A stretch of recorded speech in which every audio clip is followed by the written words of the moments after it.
niggas. Always been one up on all of these niggas. They be trying to front for all of these bitches. I ain't got time to tell you.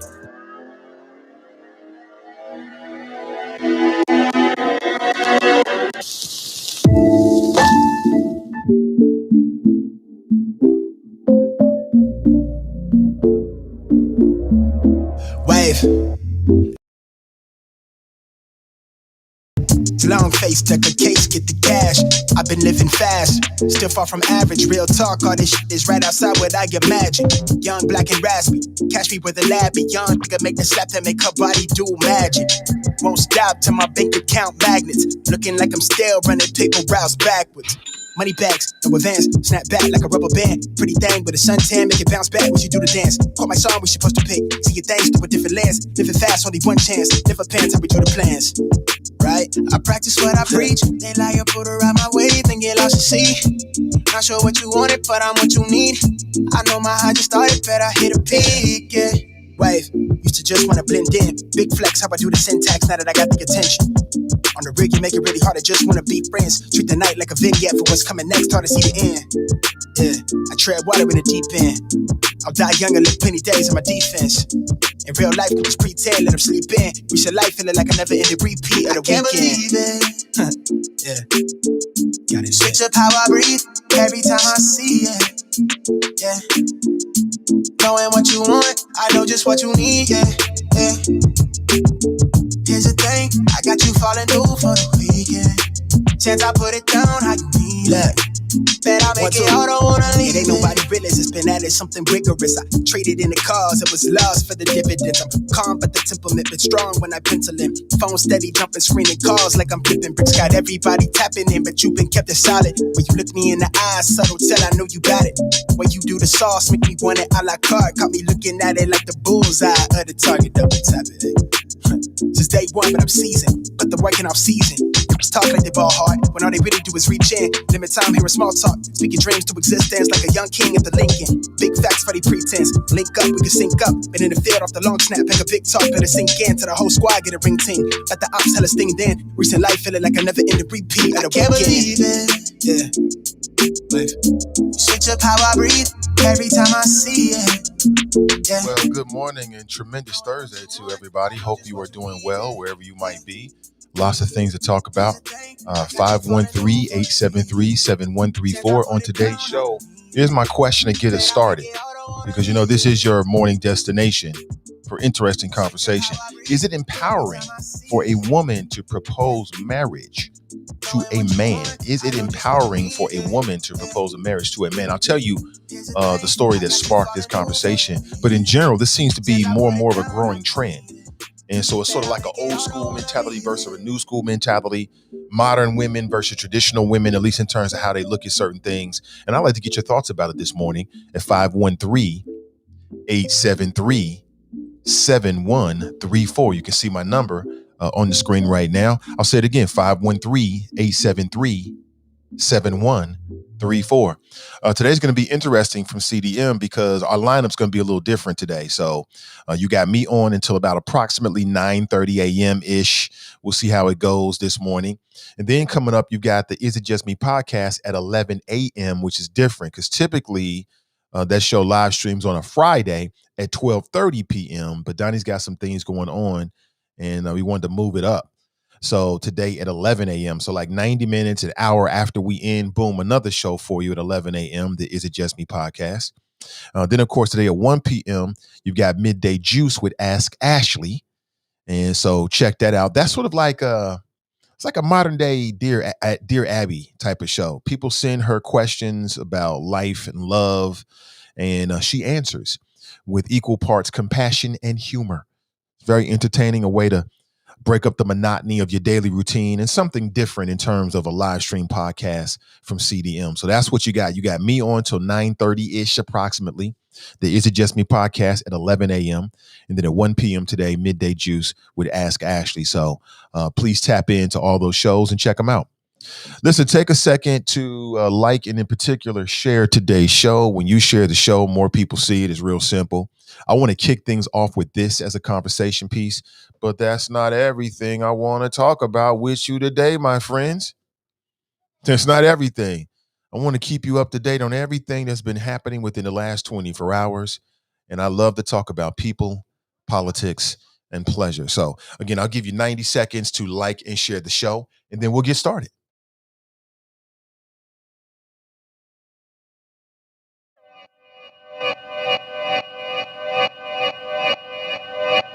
Yeah. Talking to my mirror like I love you so much. Curving on my critics like I heard you, so what? You can't kill my confidence, I think I'm the man. Tally all the I ever gave on my head. Lately I've been living like I can't take a loss. They ain't wanna help me, that's what made me a boss. You can't kill my confidence, I think I'm the man. We don't give a that's what they don't understand. I'm back again like flu season. I broke records while loose leafing. I'm coming down my roof, leaving. Don't give a I don't care. Did the for my lonesome. No wonder now I'm on one. No shortcuts on that long run. All I really want is my share.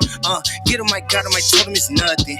In the discussion, for them feelings I throw all my pain on percussion. It's disgusting. I hear them bragging about that they did, and it do not move me, not in the least. They ain't been dropping no seeds in the soil, but swear that you on my spot at the feast. I've been on go mode, showboat, rowboat, wave ride. Cool shorty, too naughty, pool party, wet for the face ride. Annie up, penny down, hand me down, thrift store, old drip. New money, too funny, old shorty, talk about old. I'm on they now, can't get a pass now. I'm a cash cow, keeping it brash now. It's trash now, I'm a spaz out. I've been killing my lows and living on highs. You see in the sky's the proof. You could just see in my eyes that there is no lies. I cannot disguise the truth. I've been duck dog, getting in my new merch, colored duck sauce on the new couch with my Chucks on. Get the on with that hate. I'm big cool on a small check, cause I know now that I'm all that. Got a Hawkeye on the ball cat, get the out of my face. Talking to my mirror like I love you so much. Curving on my critics like I heard you, so what? All right, let's get started, shall we? 513-873-7134. I throw the number out again just so you don't forget it. Nate Ivey with you. It is a beautiful Thursday, a tremendous Thursday.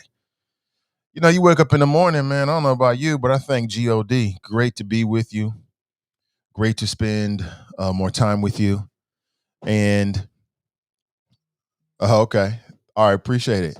And as always, my pleasure to chop it up on whatever's going on in the world. Lots of stuff going on. Listen, if you haven't already done so, I'll say it again. Please share the show. Let me jump into the Chop Shop and say good morning to Ashley. Good morning, Ashley. She writes, good morning, Nathan and the Choppers. Brenda writes, happy Thursday. Sharp writes, good morning, Nathan and Choppers. Good morning to you all. Thank you for being here. Good morning. Good morning.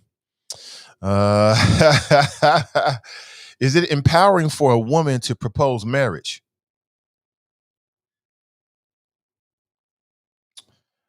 There's an opinion piece on thegrio.com this morning talking about a woman named Jody Turner Smith. She is an African American. I think she was like a model. She's done some acting. She was most recently in that movie with Michael B. Jordan. Remember the movie? I can't remember the title of it, but it was released directly to a streaming service. I think it was Prime. And he plays like an ex-military dude. Somebody takes out his family. He goes to war. It's not bad, actually. It's not bad. It's actually good in terms of an action movie. But she plays a role in that. I thought she was pretty good in it, actually. And she's married to a dude named Joshua Jackson, who happens to be white. That's not really the issue. Joshua Jackson, I think he used to be on that show called Dawson's Creek. Why does that in my mental Rolodex? I don't know why. Don't take my black card, but I believe so. But anyway, she recently broke the news when she was on the Jimmy Fallon show that she actually popped the question of marriage to him, which sparked a writer named Haley Taylor Schlitz to write an article saying that she thought that it was empowering, that it's an empowering thing for a woman to propose marriage to a man. And you know what? I can understand that. I can see how it is. You know, these days, these modern women are a lot different than traditional women in some ways, right? Women have broken the glass barrier in a lot of ways. There's still a whole lot of work to do in terms of equal pay, which I'm at 100,000% in favor of. But you got a lot of women out here who are deciding that they don't want to live a traditional lifestyle in a lot of different ways. What's the difference? I've seen I've seen a couple of things. I've seen social media posts and or I've seen videos and images of women on bended knee proposing to their man. All right. And I like to know how you feel about it. Is that empowering? I've got two images up side by side right now. It's today's cover image. Is that an empowering image to you? I'd like to get your thoughts. Now, some people might get caught up with the fact that she's bowing or whatever, but that's like a traditional thing that people do when they're getting married or they want to propose to one another. And again, my question for you is it empowering for a woman to propose marriage? Or the other side of that is, should a woman never propose to a man? I want to get your thoughts, at least for the first hour, on that question.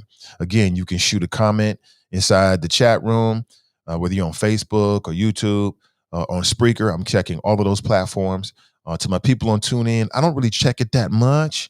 Maybe I should more, but maybe you can jump over to Spreaker or either YouTube or Facebook. If you're on Facebook, you can find us at Sin Digital Media, CIN, short for Cincinnati, Sin Digital Media. If you're on YouTube, you can find me at Nathan Ivey EY. All right, that's my YouTube page. And hit that subscribe button and the bell so you can get notifications whenever we go live. But again, think about it and tell me what you think. And what I've noticed is in some women, there's this contradiction. In some women, they all about women empowerment and doing things different. And I set my own destiny and I don't need a man. But then when it comes to marriage, it's all about traditionalism. Oh, no, I'd never do that.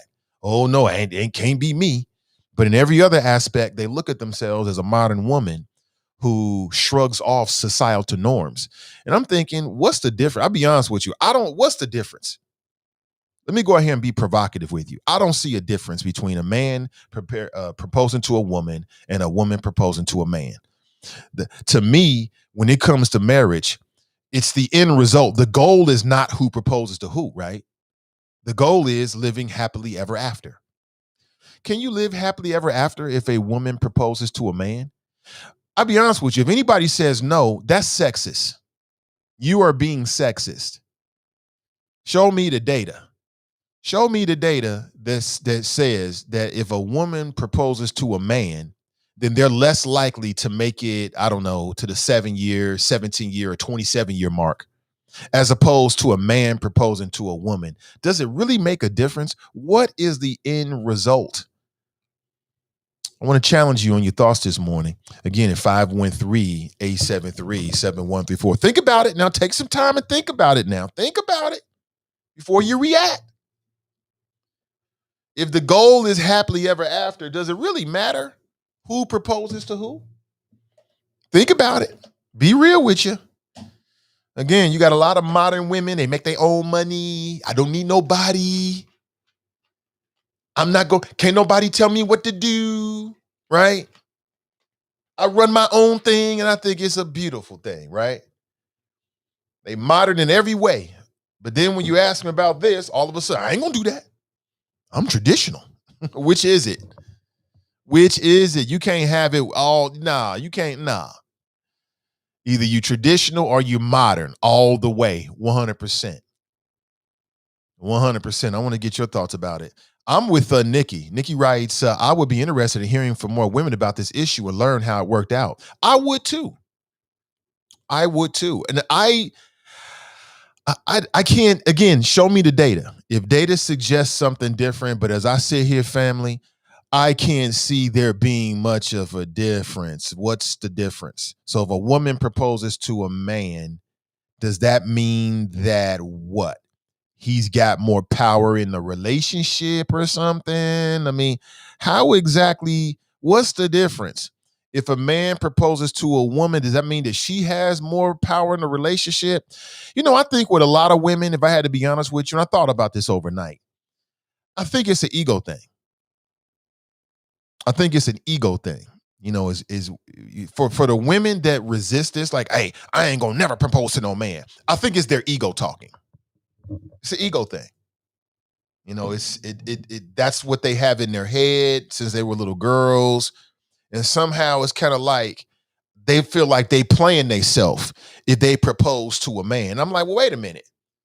If a woman is playing herself if she proposes to a man, Doesn't that mean that a man is playing himself if he proposes to a woman?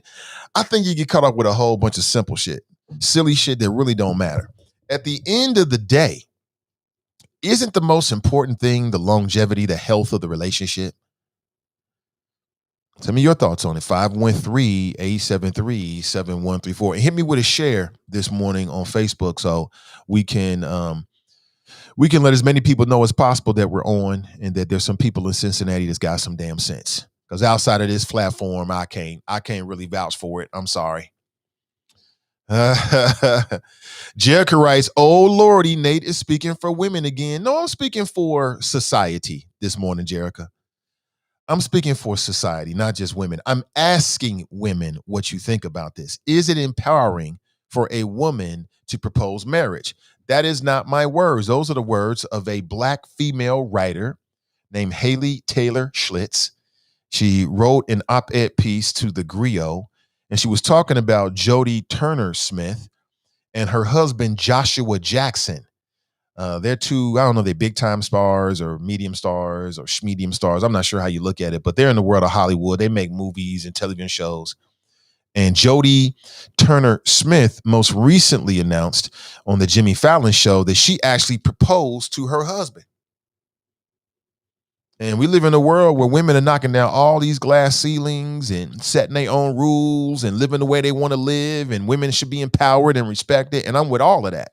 Well, doesn't that also apply to holy matrimony? So again, Jerica, my question for you is it empowering for a woman to propose marriage? My cam is not up. I'll put it up in just a second. Is it empowering for a woman to propose marriage, or for some reason should a man always propose to a woman? And I've thought about this since yesterday's show. Hey, thank you, DeMont Gunn. Appreciate you for sharing the video, bro. Appreciate it. I thought about it over since the last show we did yesterday. And to me, it's all about what's the goal. You know, what's the goal? To me, the goal is long-term, holy, happy marriage, right? Can you be happily married if a woman proposes to a man? I can't see any reason why you can't. Maybe I'm missing something. That's why I'm going to you. You tell me. I can't see any reason why you can't have a long-term, happy, successful, strong marriage where two people are getting everything they want out of it. And it started because a woman proposes to a man. You know what I'm saying? Women are the prize, but hey, y'all already know it's a shortage of good men out here. I hear women belly aching about it all the time. It's a shortage of good men. Oh, the good men is all gay or gone or in prison or they married. Okay, well, if you found a woman and she finds somebody and she like, you know what, I want to nail this down. What's wrong with that?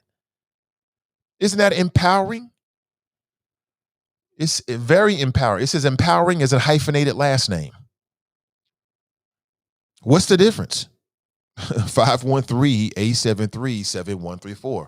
And I'm searching for answers. And one answer I came up with, Jerica, and tell me if I'm wrong, is I think the reason why a lot of women would resist this, and even modern women that set their own standards, and they don't look at themselves as following society's script. I think one of the reasons why those type of women might resist this, and I can see some of the comments in here right now from people like Naisha, good morning to you, Naisha, and others, is because I think it's an ego thing. I'm not speaking for anybody. It's just my opinion. I think it's an ego thing. Because women have egos too. And they're like, oh, I would be less than if I got on my knee for a man and I ain't going to never do this. But I'm like, okay, why not? If you dating somebody and it's serious and you thinking, shoot, this could be marriage material right here. You know, I could see myself with this man long term. Why wouldn't you pop the question? If you want it, if you like it, I don't get it. You got women out here making booty calls. They just as sexually aggressive as a man is because it's what I want to do, right? What's the difference? I'm struggling for understanding on this. So in my opinion, yeah, it is empowering for a woman to propose marriage. Tell me I'm wrong. 513-873-7134. Tell me I'm wrong. I don't think you can. It's an ego thing. And I've seen this comment come up, this conversation come up, and I read the comments, I would never do this. I wish I would. Man, please. I'd go to hell before I propose to a man. Really? Is that serious? Why? What's the problem? It's that ego. That's what it is. But you tell me what you think. 513-873-7134. So just give it a second. Let it marinate. Ponder the question a little bit. See what comes up. Do you have any friends that pop the question, female friends that pop the question to they boo? They living happily ever after? I mean, check it.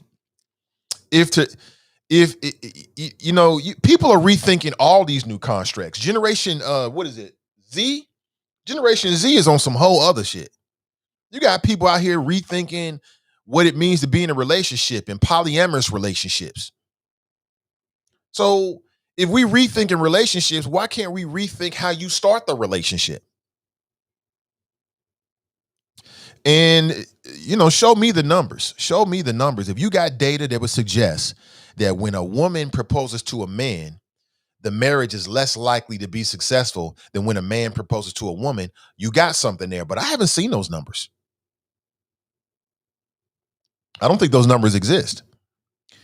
I'll say it again. If the ultimate goal of marriage is to be happily married, long-term, whatever you call that to be long-term these days, then does it matter? I'll say no.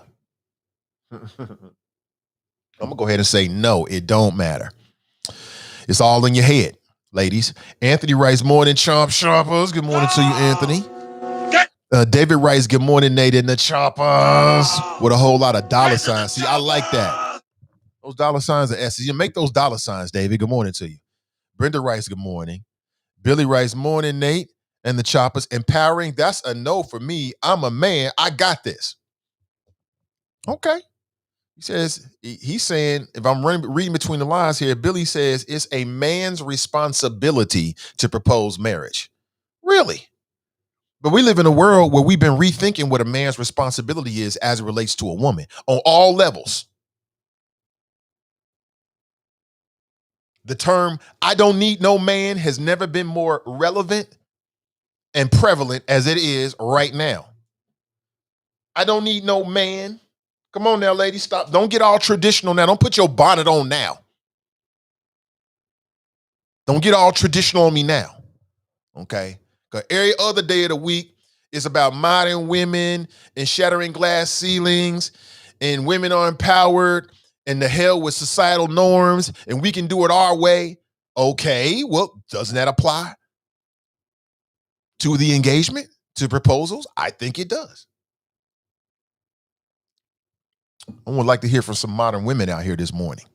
I want to hear from the I don't need no man crowd. That's what I want to hear from. I want to hear from all women, but I want to hear especially from the I don't need no man crowd. That's what I want to talk to. Because if you don't need a man, then you don't need a man to propose to you. If you like him, you feel like he's marriage material, you want to put a ring on it, put a ring on it. If you want it, then you better put a ring on it. That goes both ways in today's society, right? Yeah, it goes both ways. I'm a terrible singer, I already know. Anthony writes, if you know what you want, go get it. Listen, Anthony, ain't that what women be saying and we say to women in this whole new era of modern day women? If you want it, if you know what you want, go get it. It don't matter what society's telling you, right? Right? All right, then. Naisha writes, good morning to you, Naisha. She writes, I would never. If it ain't my time, it just ain't my time. But it might be your time. It's time for you. It might be time for you. Not speaking about you specifically, Naisha, but the general you in terms of women in general with the topic. But it might be time for you to pop that question. There's more women than men. And for 2 decades now, we've been hearing about the lack of quality men, especially in the Black community. Okay. Thank you. Oh, it's the family. Thank you, son. Okay, well, then you are the smallest one. It's time for you to pop that question. Yes, you are the baby of the house. Okay, my son is reminding me that he's the baby of the house. So again, give me 1 second. I'll put the cam on. I'm gonna give you about 1 minute to think about it, and then we'll be right back.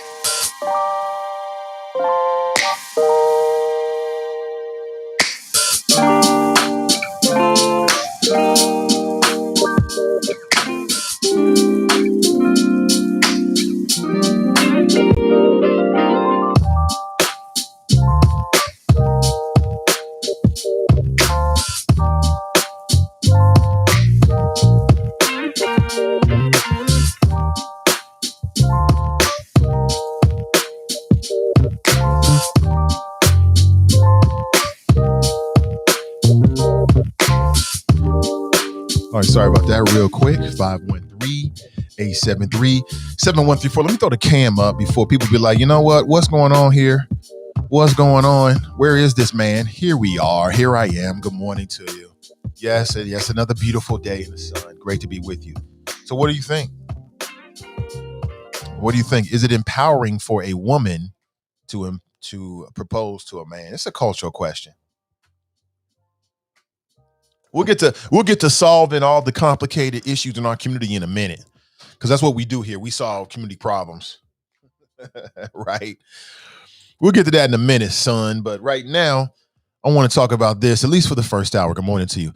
Eloise writes, good morning. Good morning to you, Eloise. How we looking over here? Feeling good. Feeling great. David writes, Nikkei, huh? I'm sure what that means. Brandy writes, probably over my head. She writes, good morning. Good morning to you, Brandy. Charles writes, grand risings, Nate and the Choppers. Good morning to you. Good morning. Good morning. Daryl is in the house. He writes, good morning, Nate and the Choppers. Good morning to you. Now, we broadcast live from Cincinnati, Ohio. That's the city of my birth, from in a secret location, my home, in the greater Cincinnati area. We chop it up weekdays, typically between 7:30 a.m. and approximately 9:30-ish, 10 a.m. this morning. Let me see. Tabitha writes, good morning, Choppers. Good morning to you. Let me see. Anthony writes, not that great, Nate. Grass cutting day, bro. Man, you lucky to be allowed to cut the grass, bro. Enjoy it. Enjoy it. Now, Yisha writes, women want to be men so bad. Do they?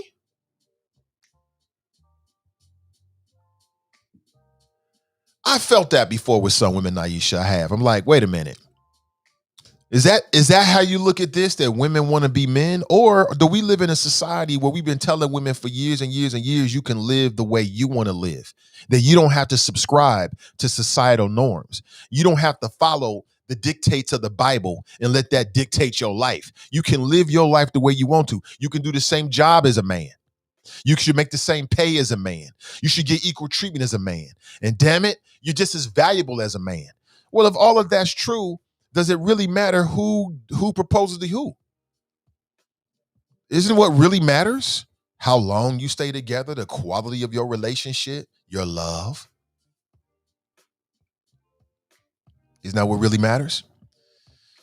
Do you think that a marriage where a woman proposes to a man is built upon any less of a stable foundation than when a man proposes to a woman? I don't know. My gut tells me there's no difference. I think what really matters is what happens after the proposal, quite honestly. As a man, let me flip this. Would you feel any less empowered if a lady that you've been dating for a while gets on bended knee and proposes to you? Or would you be like nah, I can't accept your proposal. And then you turn around and 2 weeks later, you get a ring and you propose to her because that's what a man is supposed to do. That's what a man is supposed to do. It's my deeper man voice. Regina. Regina writes, good morning, everyone. Good morning to you, Regina. That's just what a man is. Are there some things that a man is just supposed to do? And if so, are there some things that a woman is just supposed to do? And if so, what are those things? I'm curious. I'm telling you, Gen Z don't see it that way. The Gen Z looks at things a little differently. Good morning, Nathan and the Choppers. Good morning to you.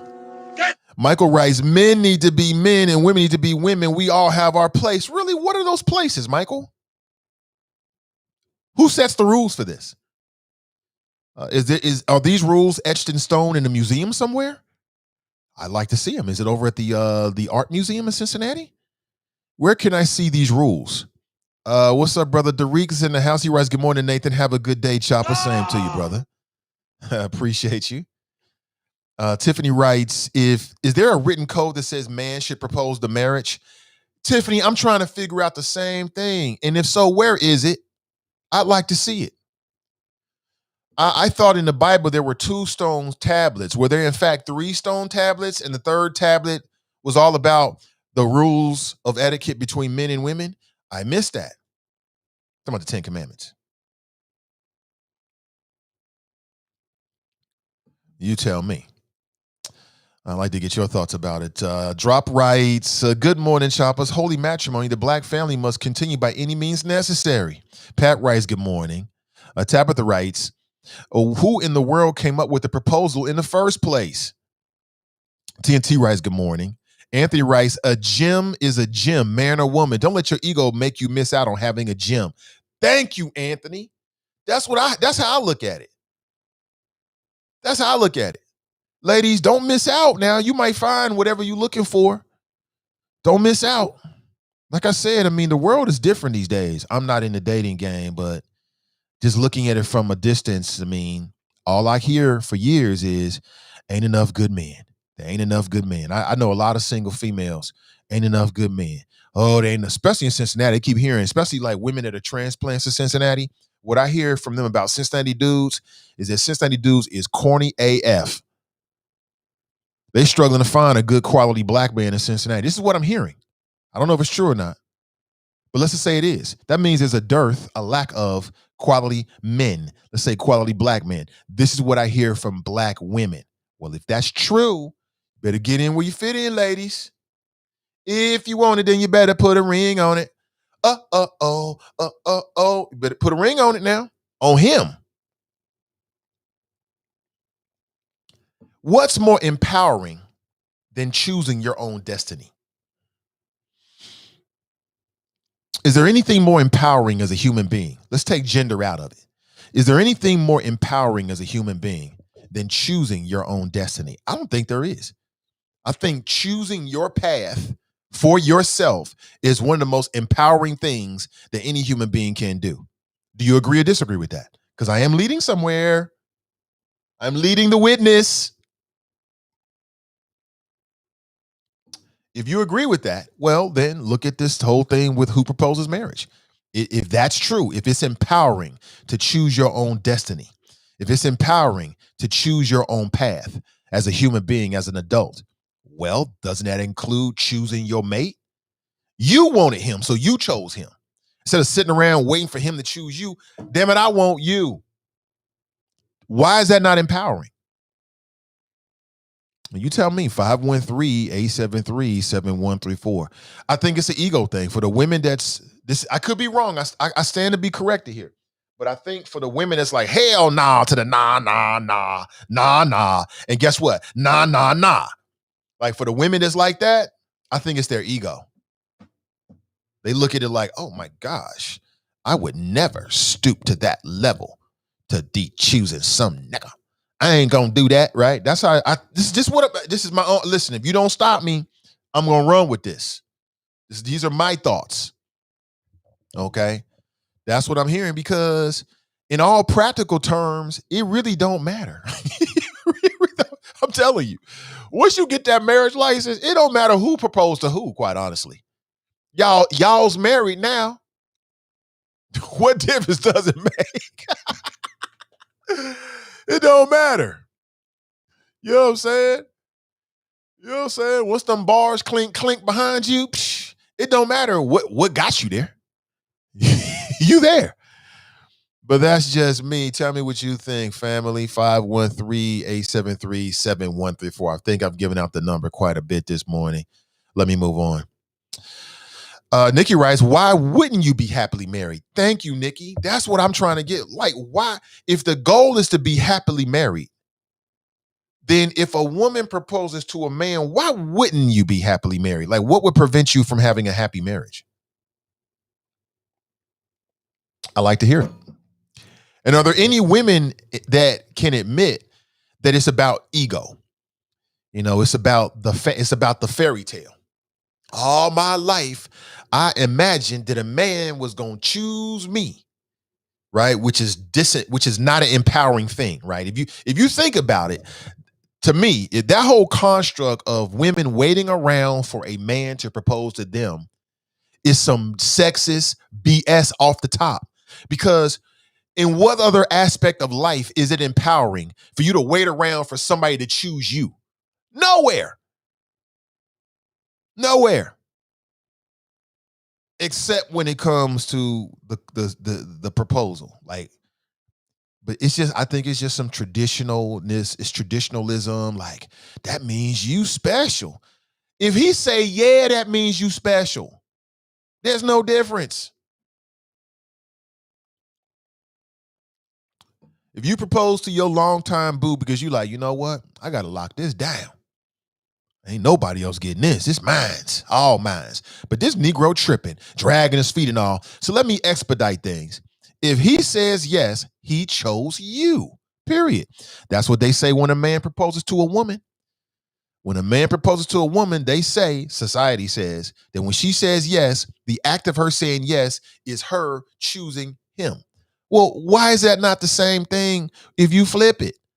I don't see it. I'm struggling for understanding. I need your help, my family, this morning. Nikki writes, that's not a lie, Nate. Anthony writes, sometimes your partner might just be scared to ask out of fear of rejection. Then both of y'all stuck on stupid just looking at each other. Somebody needs to make a move. Could be. Dale writes, I'll take the Kevin Samuels position, and I don't agree with his approach, but entertainers, sports figures, and celebrities live in a different bubble. I don't have a problem, just example used doesn't fit the average case in America. You don't think so? These images that I'm showing you right now are just everyday, average people. These ain't celebrities. That image right there, those aren't celebrities. I was searching my thoughts this morning about any friends or family members that propose, and I can't think of anything. Now, let me tell you my own story. So I met the wifey in college. We dated for a little while. I'm like, oh, I got to snap this up. I proposed to her. She turned me down. And I'm glad she did because we was way, way, way too young. Okay. She turned me down. We broke up. She started dating some other people. I was dating other people. We weren't in each other's lives. Things happened that brought us back together. At some point, we came back together. The wifey proposed to me. I don't remember. I asked her this morning, like, what happened? We were at a bar in Mount Adams, and it was more of a promise ring proposal type of thing. Like, she got down on bended knee the whole 9 yards. She knew what she had. She better snap this up. Now, that's not the marriage proposal, because when we ended up getting married, I proposed to her. So we went back and forth, but we were young. That's the shit people do when they in their early 20s in college, man. It's like, I know I like this, I want this, but it's just, I ain't sure, right? I never thought anything of it. It made no difference to me whatsoever. It was kind of flattering, quite honestly. I was like, oh, snap, I'm getting it like this? Shit, I must be doing something right. You know what I'm saying? That's how I looked at it. But that's not when we got married. We got married, I proposed to her. We went back and forth a little bit with it. But I never looked any less of her. I didn't think any different. It was more of like a promise ring proposal type of thing because I had proposed to her a couple years before that. She turned me down. She was right to turn me down. We weren't ready for that shit. We weren't ready for it all. Now we've been married 20-some years. So what matters most? Is it the longevity of the relationship or who proposes to who? I think it's the longevity of the relationship. What would you choose, ladies? Would you rather be in a happy long-term relationship with a man who you propose to, or be in an unhappy short-term relationship with a man that you propose to? Or propose to you, I'm sorry, with a man that proposed to you? I think I know the answer to that. Tanika writes, I wish I would propose to a man. Nah, I'm good. Now, Tanika, Tell me why. Why is that so important to you? We live in an age where women got their own money. I don't need nobody. They in the boardrooms, not enough. They running whole organizations, entrepreneurs running shit out here on some black female excellence, super smart and intelligent, living their own best lives. But as soon as it comes to proposal, you want to go back to the 18th century. Huh? That don't make any sense to me. So I'm just curious, Tanika, why? Why is that so important? Charles writes, well, since men traditionally ask women to marry them and then the women usually carry his last name, if she proposes, does he carry her last name? A complete reversal is a complete reversal. And the hyphenate last name is whack. So he's like, that last name shit means something and it don't mean something. You know what I'm saying? Like, it means something and it don't. Is it like the most important thing in the marriage? No, it ain't. The most important thing in the marriage to me is the marriage. It's the day-to-day. It's the relationship. The hyphenate last name or who takes whose last name, that shit don't really matter that much. Not really. Does it? Maybe to some men it does. Jerica writes, how is the woman the prize if she proposes to him? Are men not hunters? When they find a good thing, they place claim on it? I wouldn't feel empowered by proposing to my husband. Okay. That's fair. Well, I think women are the prize, but men are a catch too. And women are a prize, most definitely. You know, he who finds a good wife, a virtuous wife, finds a good thing. Okay, I'm with you. But in today's modern society, I keep hearing women belly aching about the lack of quality men. So when you find a quality dude that want to rock with you, isn't that a prize? Aren't you finding something? She says, I wouldn't feel empowered by proposing to my husband. Or you wouldn't feel, let me just push back just a little bit, Jerica, just a little bit. Is it that you wouldn't feel empowered?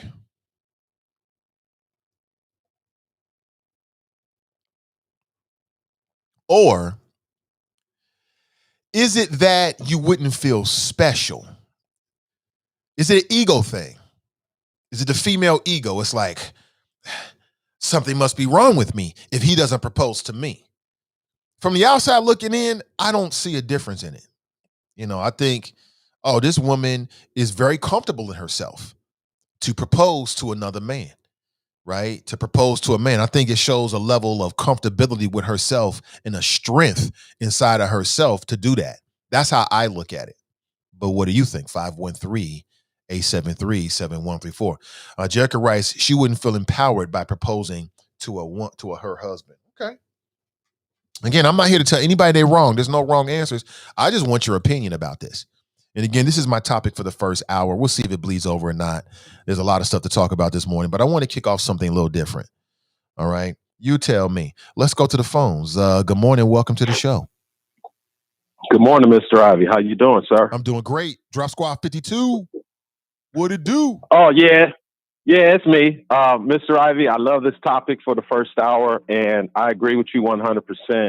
The black family is in great decline, and it's been going on for a long time.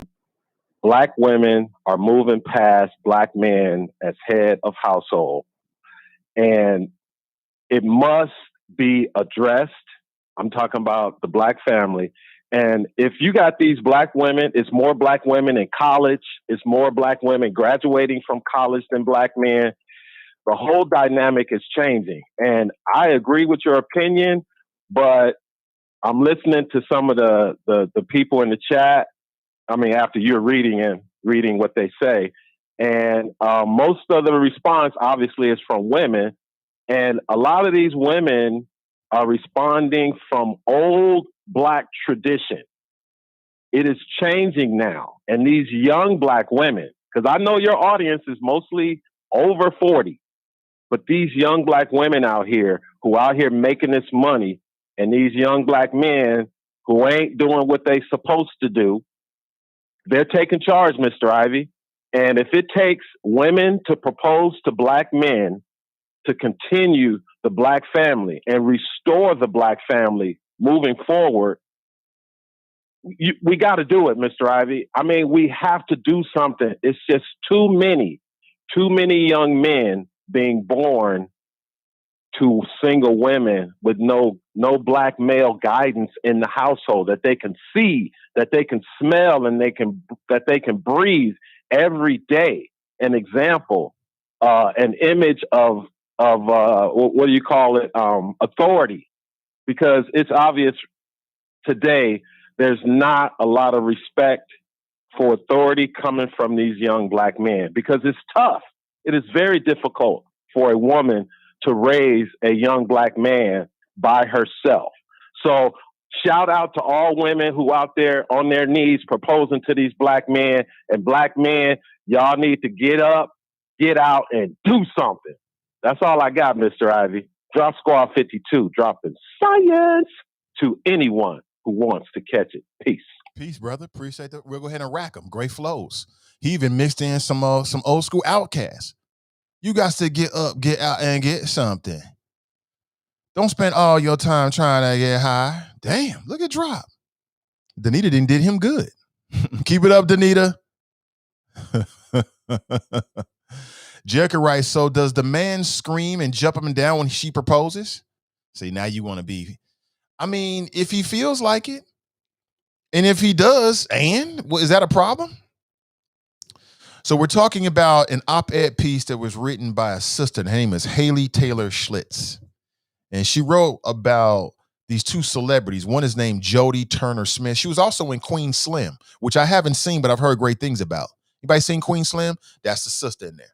Yeah, I heard she turned it out. She's married to a dude named Joshua Jackson, who's also an entertainer. And she recently went on the Jimmy Fallon show, and she told the world that she proposed to him. People have been talking about it ever since. That sparked this writer to write this op-ed piece. It also sparked a brother who you probably know his name. His name is Torre. You remember Torre? And he wrote an op-ed piece in the Grill as well, saying that women should not be proposing to men. He says that it's part of being a man. He says part of being a man is proposing to a woman if you want to get married to her. And I'd like to know what you think about that.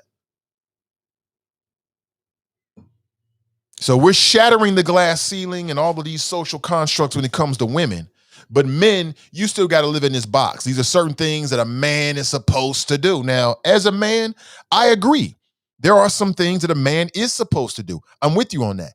But is proposing to a woman still one of them?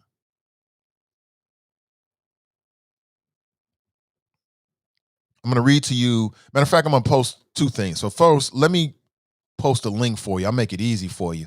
This is the link from the article from the sister who says that it's empowering for a woman to propose to a man. And then here is the link. No. Okay, so the link I just posted is the link from Torre. And he's saying that a man should always propose to a woman. The second link is from the sister saying that it's empowering for a woman to propose to a man, which I think is an interesting question. I want to spend some time on, at least for the first hour or so this morning. Tell me what you think. And Jericho's being funny, talking about does he scream and jump up and down? If he's happy.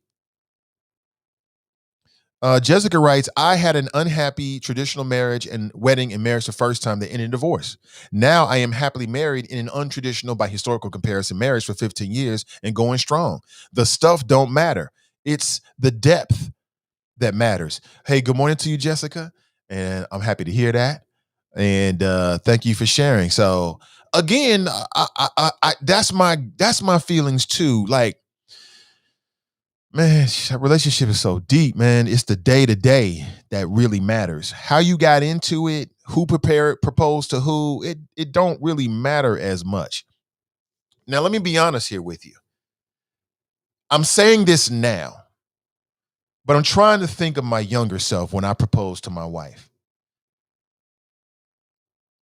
I can't remember, quite honestly. It was so long ago, I can't remember what my head was. I proposed to her because I wanted to nail it down. I wanted to put a ring on it. I can't remember if I felt like it was a man's duty or something like that. I just don't remember if I felt that way. You know what I'm saying? Okay, so let's say I wasn't married and me and the wifey was just dating. We were just kicking it. And we was kicking it for a while. Things got serious. And she came to me one day and she proposed to me. How would I react to that? Would I say yes? Or would I tell her no and then circle back around and propose to her because I am a man? That's a good question. That's a good question. I really don't know the answer to it, if I'm being honest with you, family. I really don't know. I don't know how I would look at that. I'm trying to take myself out of the space I'm in now and then put myself into this hypothetical situation. And I really don't know. I really don't know. As a man, do I feel like there's certain things that I need to do in my marriage? Oh, absolutely. Oh, absolutely, 100%. Okay, so would that, because I'm much more of a man today than I was in my 20s because of everything that's happened between now and then. And I'm much more in tune and in touch with my role as a man as it relates to a woman in a marriage and having kids. So it's hard. It's really hard to say. I think that's what makes the conversation. That's why I'm so interested in it, because I'm really much more interested in what you think. But I want to share what I think just to spark the conversation a bit. Nat writes, not in the same way men usually pursue. Do you get yo holla on Nikki? LOL. Kamika writes, I didn't change my last name, been married 16 years. Is that a deal breaker for me, the last name? I mean, no, not necessarily. It's not a deal breaker for me. I mean, there's women out there that start businesses with their what's the name now? Their last names, and they get married and they still want to keep that business going or whatever, or that brand. I totally get it. Doesn't make a difference to me. My wife's last name is hyphenated. I don't really think about it, actually.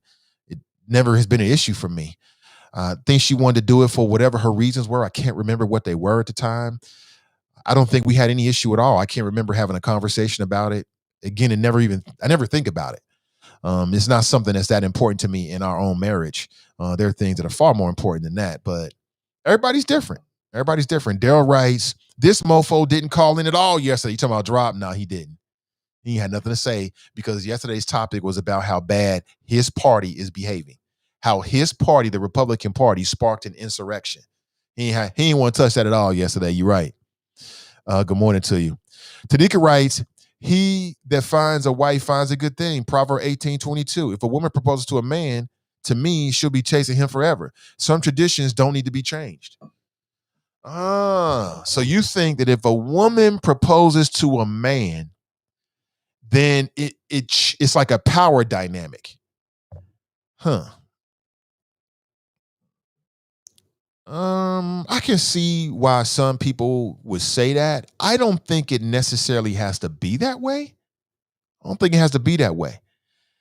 You know, I think that some of these traditional norms and societal norms need to be broken because they're really bad for people. Like all these people getting like 51, 54% of marriages end in divorce.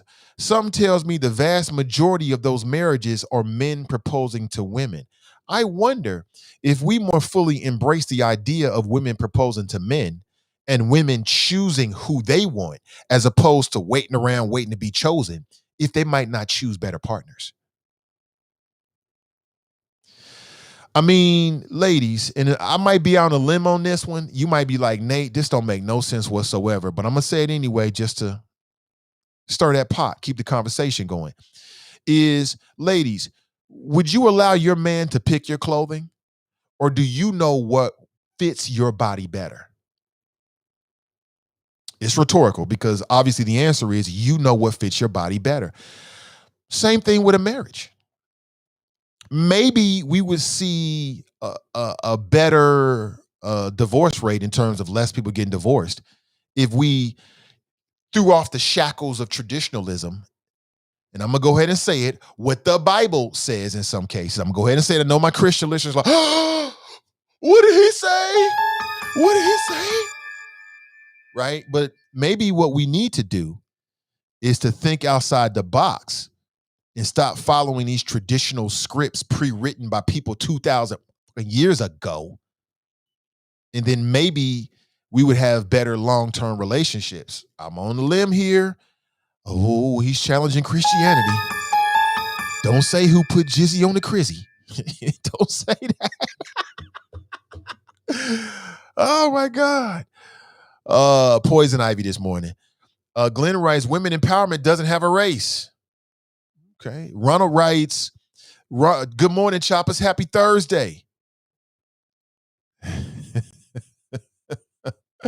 Kathy writes, I think women choose the man when making a decision to date him. And I want a man to be a man in the proposal and in the marriage. As independent as I am, I know how to let my man be the head of house and relationship. Okay, so Kathy's question, her statement poses a question, which is, if a woman proposes to a man, does that mean that the man is less of a man in the marriage? I don't think so. I don't think so. I don't think so at all. Tanika's laughing at Jerica. Regina writes, yes, awesome movie. Oh, you saw that? It was a good movie. Nikki writes, men supposed to do a lot of things, but they don't.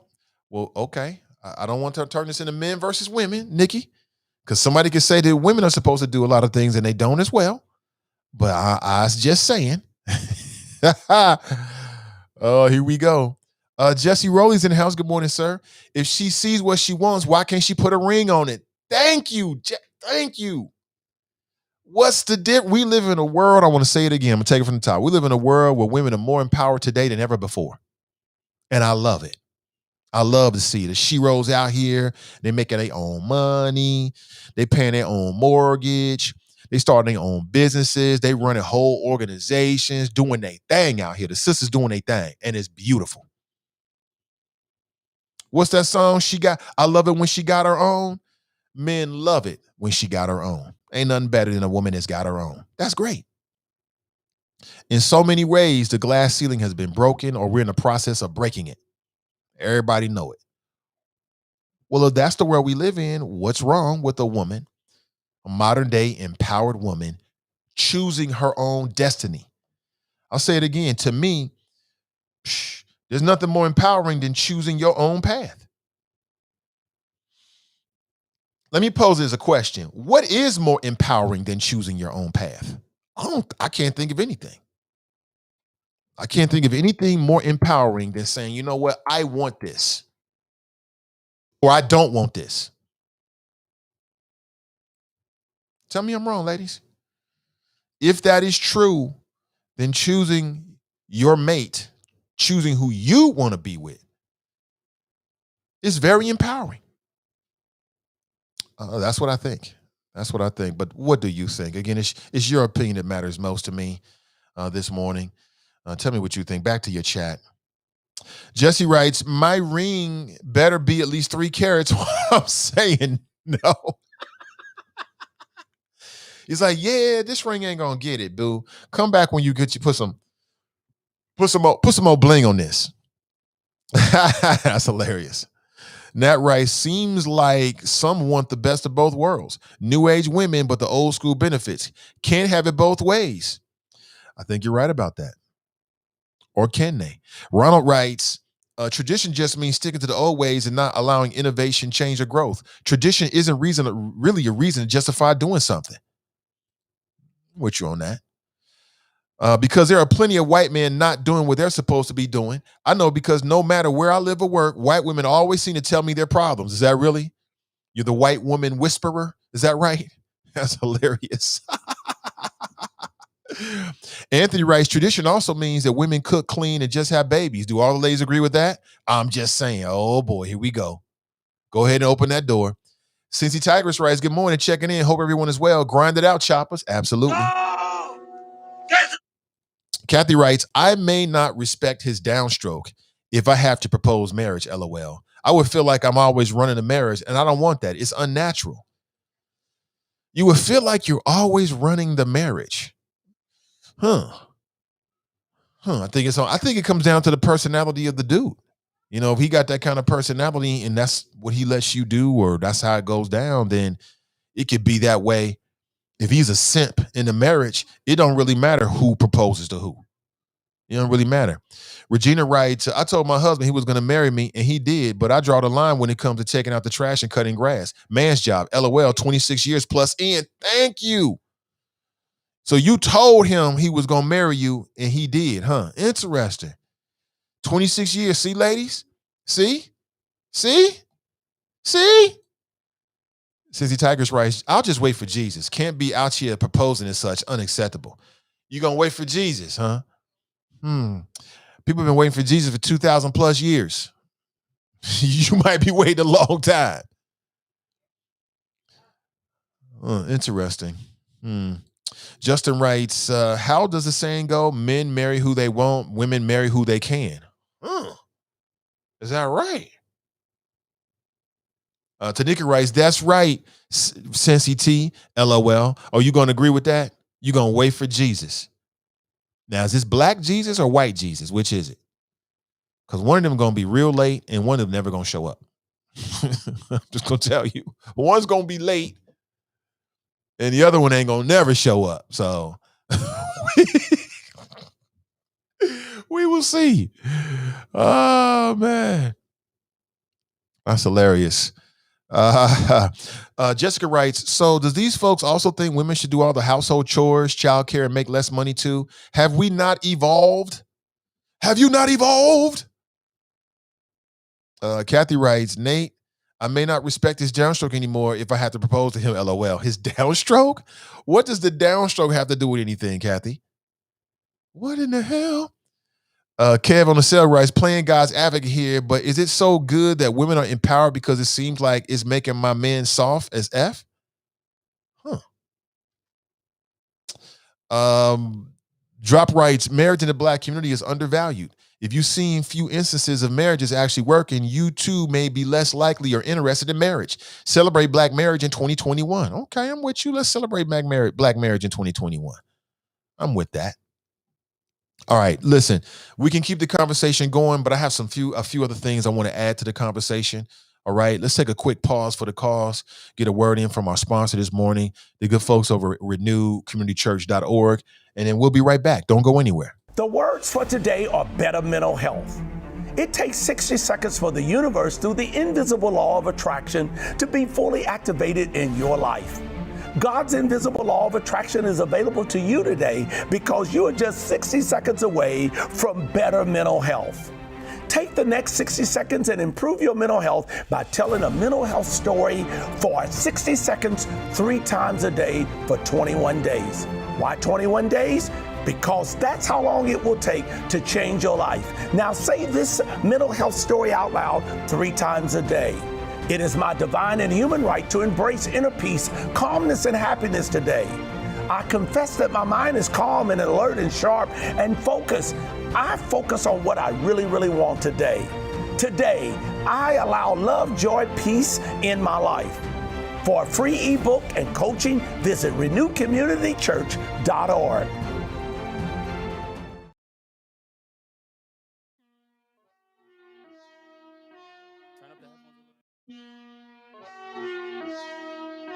Turn up the headphones a little.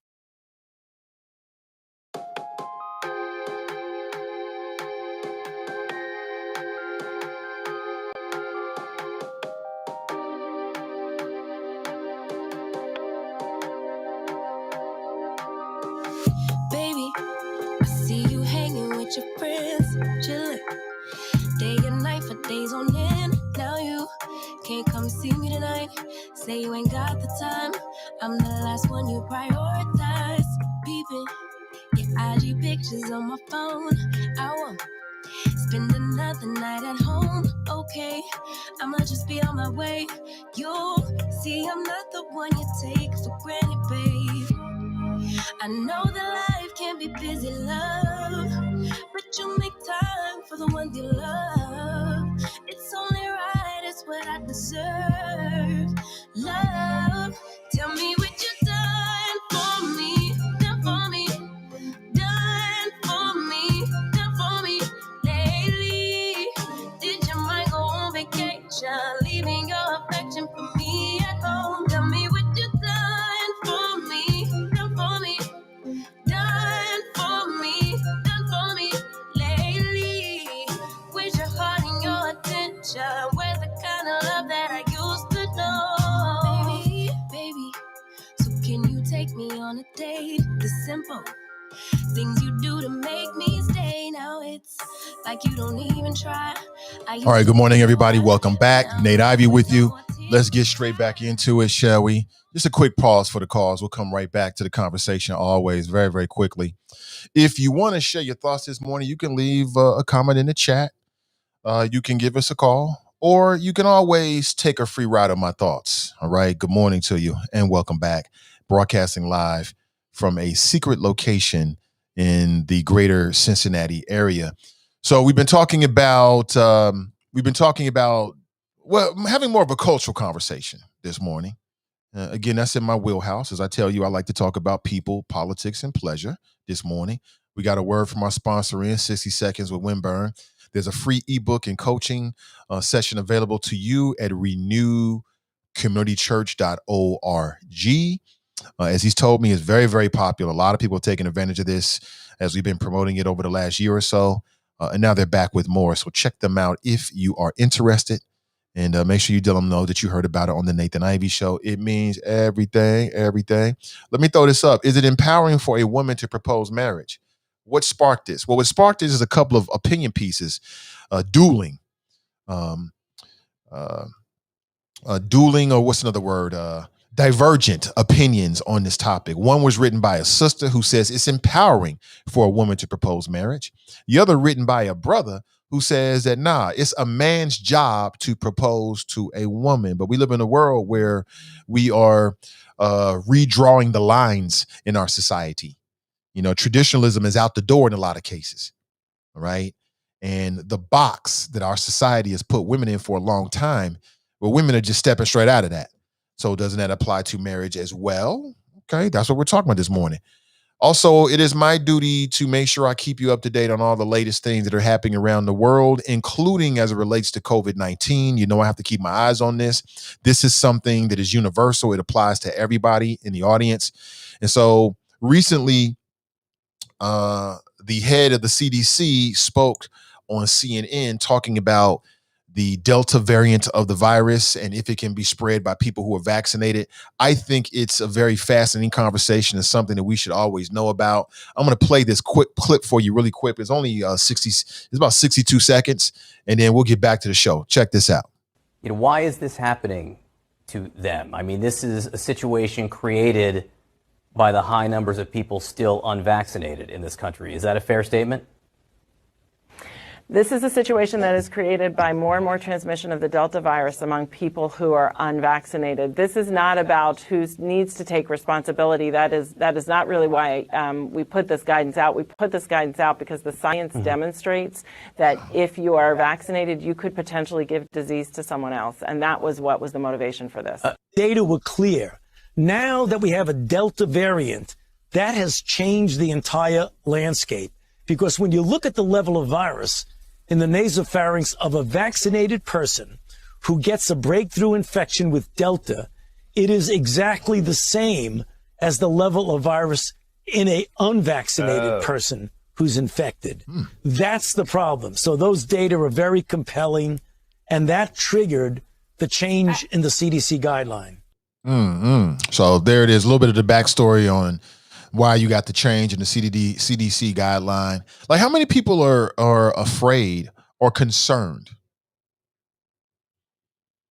How many people are concerned about this new Delta variant of the virus? I'd like to get your thoughts about it, your honest thoughts about it at 513-873-7134. You said in some cases they're seeing the same level of the virus in people who are not vaccinated as who are vaccinated. Well, what the hell should you get vaccinated for then? You know, what level of protection is the vaccine actually giving you? I'd like to know. I'm reading this morning that an anti-vaxxer is now facing federal charges for sending threatening emails to Dr. Anthony Fauci and his family. Really? So this man out here trying to, dispense science, dropping science, and then people out here getting their whole feelings about it and want to threaten him and his family? Is it really that serious? Really? You tell me what you think. I'm very curious. Let me see. Cincy Tigress writes, ain't no pauses. Kush is in the house. He writes, blessed up, choppers. Be great today. You know it. Every single day. Joy writes, my husband of 38 years works hard, and I don't mind and even enjoy riding the mower to sometimes cut the grass. Brenda writes, it's not so much who proposes, but more about keeping the relationship healthy in terms of communication and not getting engulfed in a marriage and losing a sense of self. Thank you, Brenda. Thank you. Those are my thoughts. It don't really matter who proposed at the end of the day. At the end of the day, it matters whether you have a healthy relationship or not. So it begs the question, if a woman proposes to a man, is that in and of itself a sign that the relationship is not going to be healthy?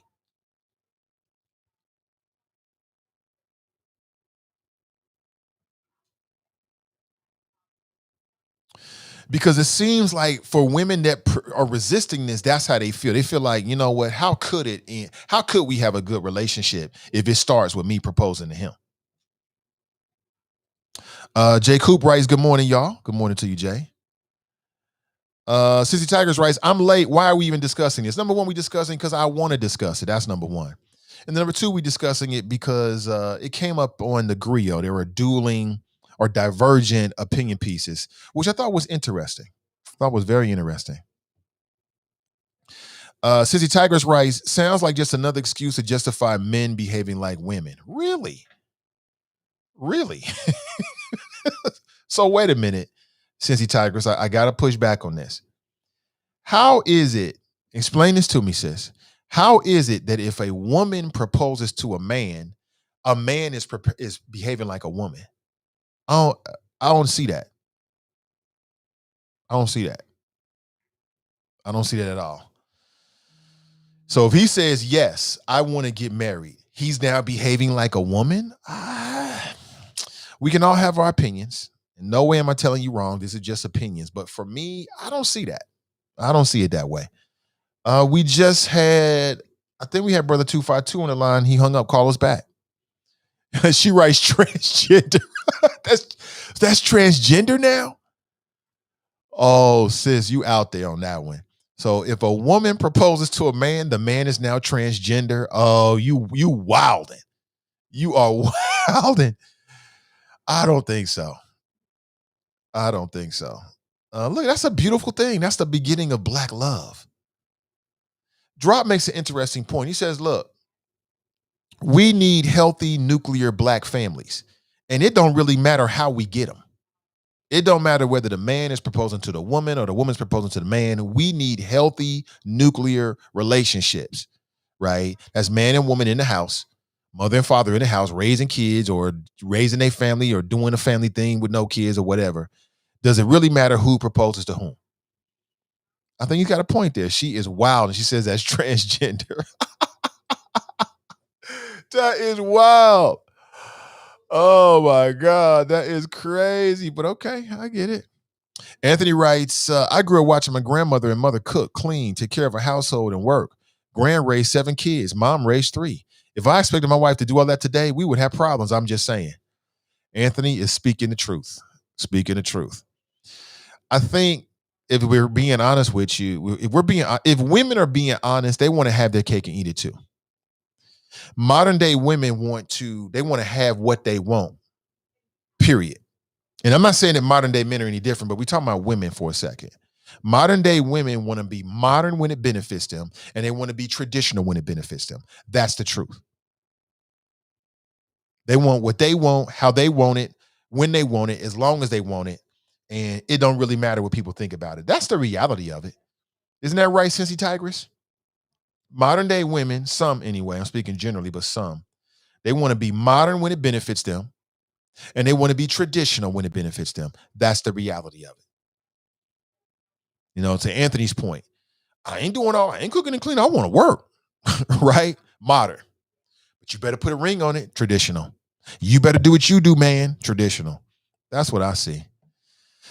Nikki writes, I'm concerned about it. Really? You concerned about the Delta variant? Well, I mean, some people think it's just fear mongering. You know, it's whole blacks, it's vax to blacks. They're just trying to convince Black people to get the vaccine on some modern day Tuskegee experiment type ish. You tell me what you think. 513-873-7134. Nat writes, we should have never changed the mask guidance. I agree with you 100%. Kamika, when I said that, you know me, I was consistent doing the whole thing. I stayed consistent to my opinion and what I thought was the right thing to do. And people try to shout me down. Oh, Nate, you only saying that because you privileged. You get to work from home. What about the people who don't work from home? What I tell you, got to make it happen, Captain. It's the way it is. Those are your children. Nobody told you to have kids. You can't have kids and then say, oh, the public school system is going to take care of them. That's the wrong reason to have children. That's irresponsible. If you had a child thinking that the village is going to raise your child, you are irresponsible, period. That's not how this world works. Where they do that at? I can tell you right now, then nobody come over here and take care of a damn thing with my kids. Nobody. And I didn't go to anybody's house to take care of their kids either. They took care of them because that's the way God set it up. And, you know, I thought the CPS should have slowed their roll a little bit, but they make their own decisions. Maybe they'll end up being right. I thought that the governor of Ohio should have slowed his roll a little bit, but he's worried about the business owners. So I'm with you 1,000%, Kamika. I mean, I think people are not taking it seriously enough, but what you gonna do? Ronald writes, what level of protection is the vaccine providing at what cost? I need to hear more about that because I keep hearing about what it's not doing, Ronald. I want to hear about what it is doing a little bit. Give me some confidence. The level can be the same, but the effect is different. Vaccination helps with that difference. Okay. Dale writes, we have some arrogant mofos who feel it's their right to put everyone at risk because of their fear. Absolutely. No vaccine is 100%. It's not a cure or an antidote. Absolutely. Bunky writes, so getting the jab doesn't stop you from getting COVID. It just suppresses the symptoms. This Delta variant is BS. Okay. So Bunky don't even believe in a Delta variant.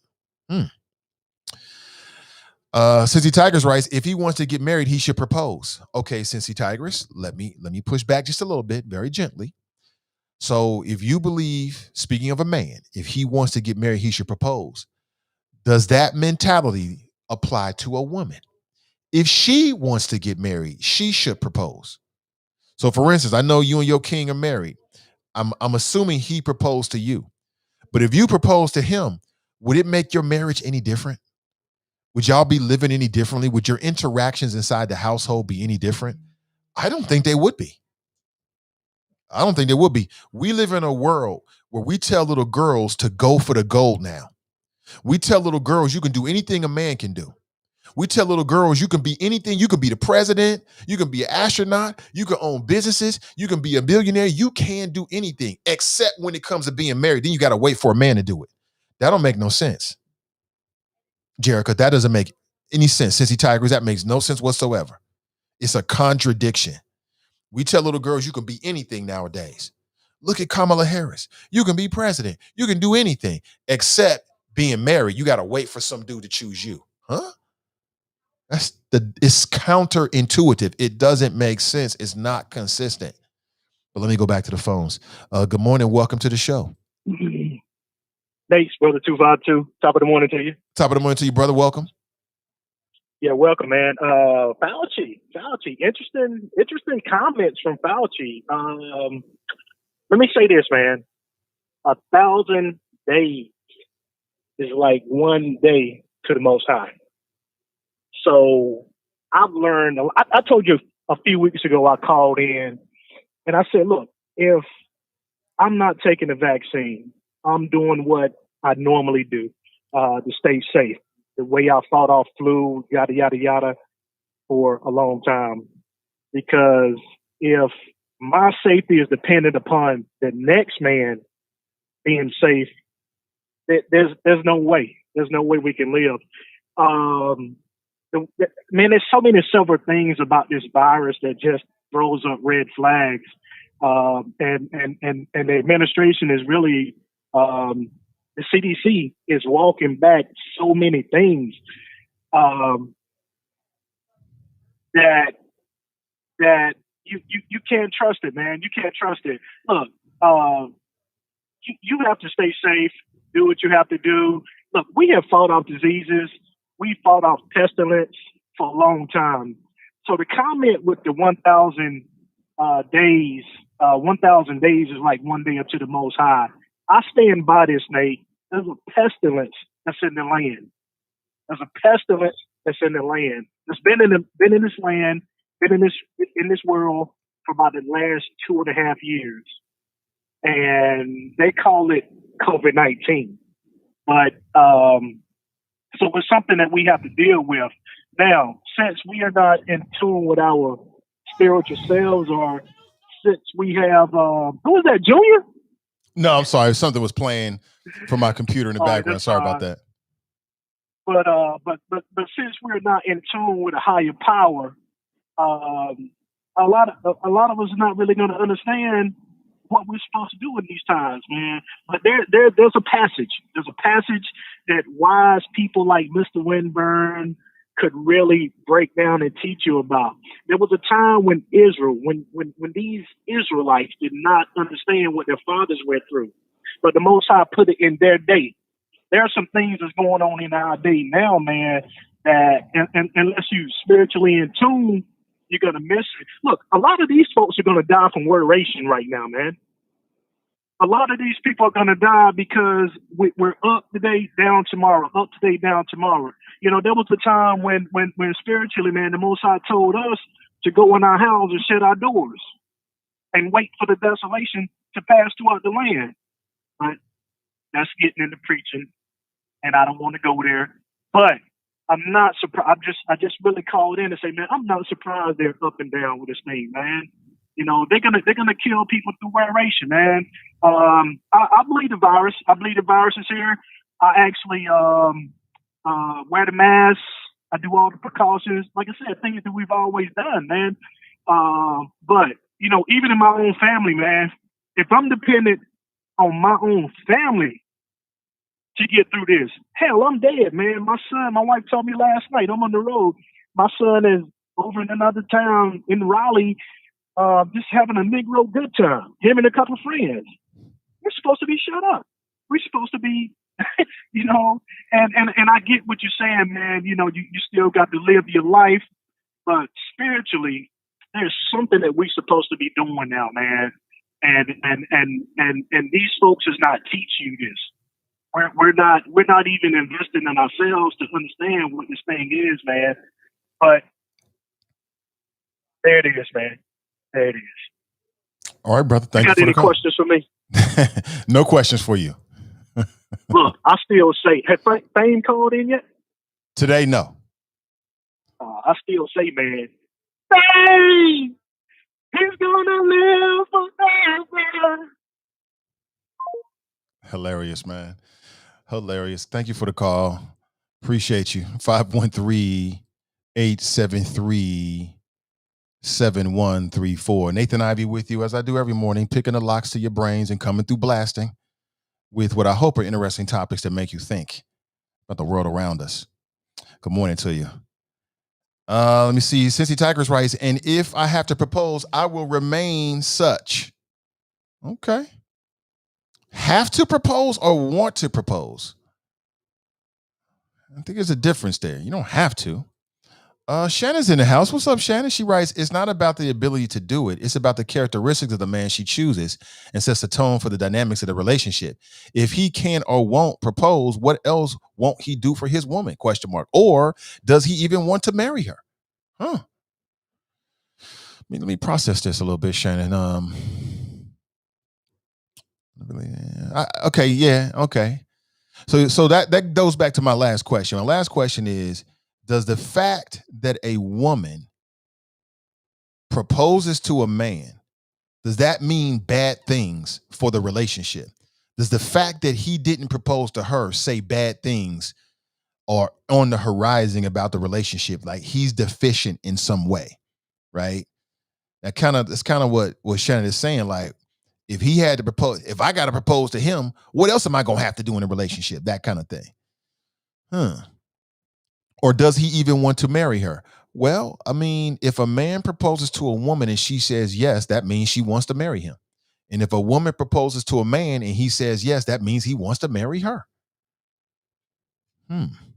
Interesting. Good morning to you.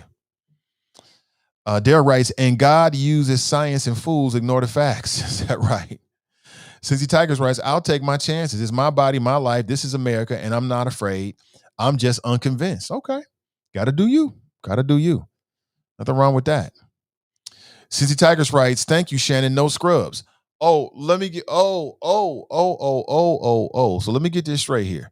So the men in these pictures are scrubs. I don't think these sisters would propose to these men if these men were scrubs. That dude right there on the left-hand side, looks like he's got a very expensive watch on. The dude on the right, that's a very expensive, although a little bit too small, blue jean jacket. I bet it's designer. So you're saying that by see, I challenge that. You're telling me that just because this woman proposed to these men are scrubs? I don't believe that. I don't believe it. Let's go to the phones. Good morning. Welcome to the show. Good morning, Nathan. It's Kev on the cell. Hey, good morning, Kev. Welcome. Thank you, bro. A couple things. First, I want to go to I'm going to come back to that last comment. the jean jacket too small, though. But, or the jacket's too small. So first off, with the virus, actually these are kind of intertwined when I think about it. But the thing about any virus, right? All viruses mutate. It's the speed at which they mutate that's kind of important, right? And I don't know who that was that was just speaking a moment ago. The brother that was speaking a moment ago, but the advent of modern medicine, or whatever you want to call it, right? That has changed life expectancy, man. So people keep saying, "Well, yeah, this stuff been around forever." Yeah, it has. And life expectancy used to be 35 until they started figuring out how to solve for things like viruses, right? So the life expectancy right now has gone down because it was going up, but now it's gone down. For a black man, it's like 72. For a black woman, it's like 78, right? So you're going to get your 10 for those out there that are that have faith like I do. You're going to get your 10 according to the way things are set up right now. But again, back in the day, you were expected to live to 40. So yeah, this pestilence been around forever and all that stuff, but it's the advent of medicine that has made lifespan longer. Now, this is why I said it's all related. So somebody said something about, and you had said it too, Nathan. Is it okay for a woman to propose to a man? The word don't say anything about the proposal. I've never seen that anywhere in there. It never said that. And Adam went to Eve and said, "Hey, will you be my wife?" It says that God decided y'all gonna get married. That's what the word says. So that has nothing to do with it. Now, I do have a playing God's advocate, and I put this in the chat. I do have the question. There are more divorces now, right? Or I suppose that there are.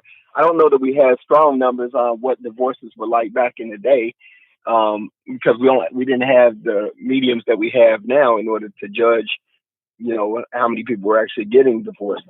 But even saying that, is it the fact that more men ain't stepping up?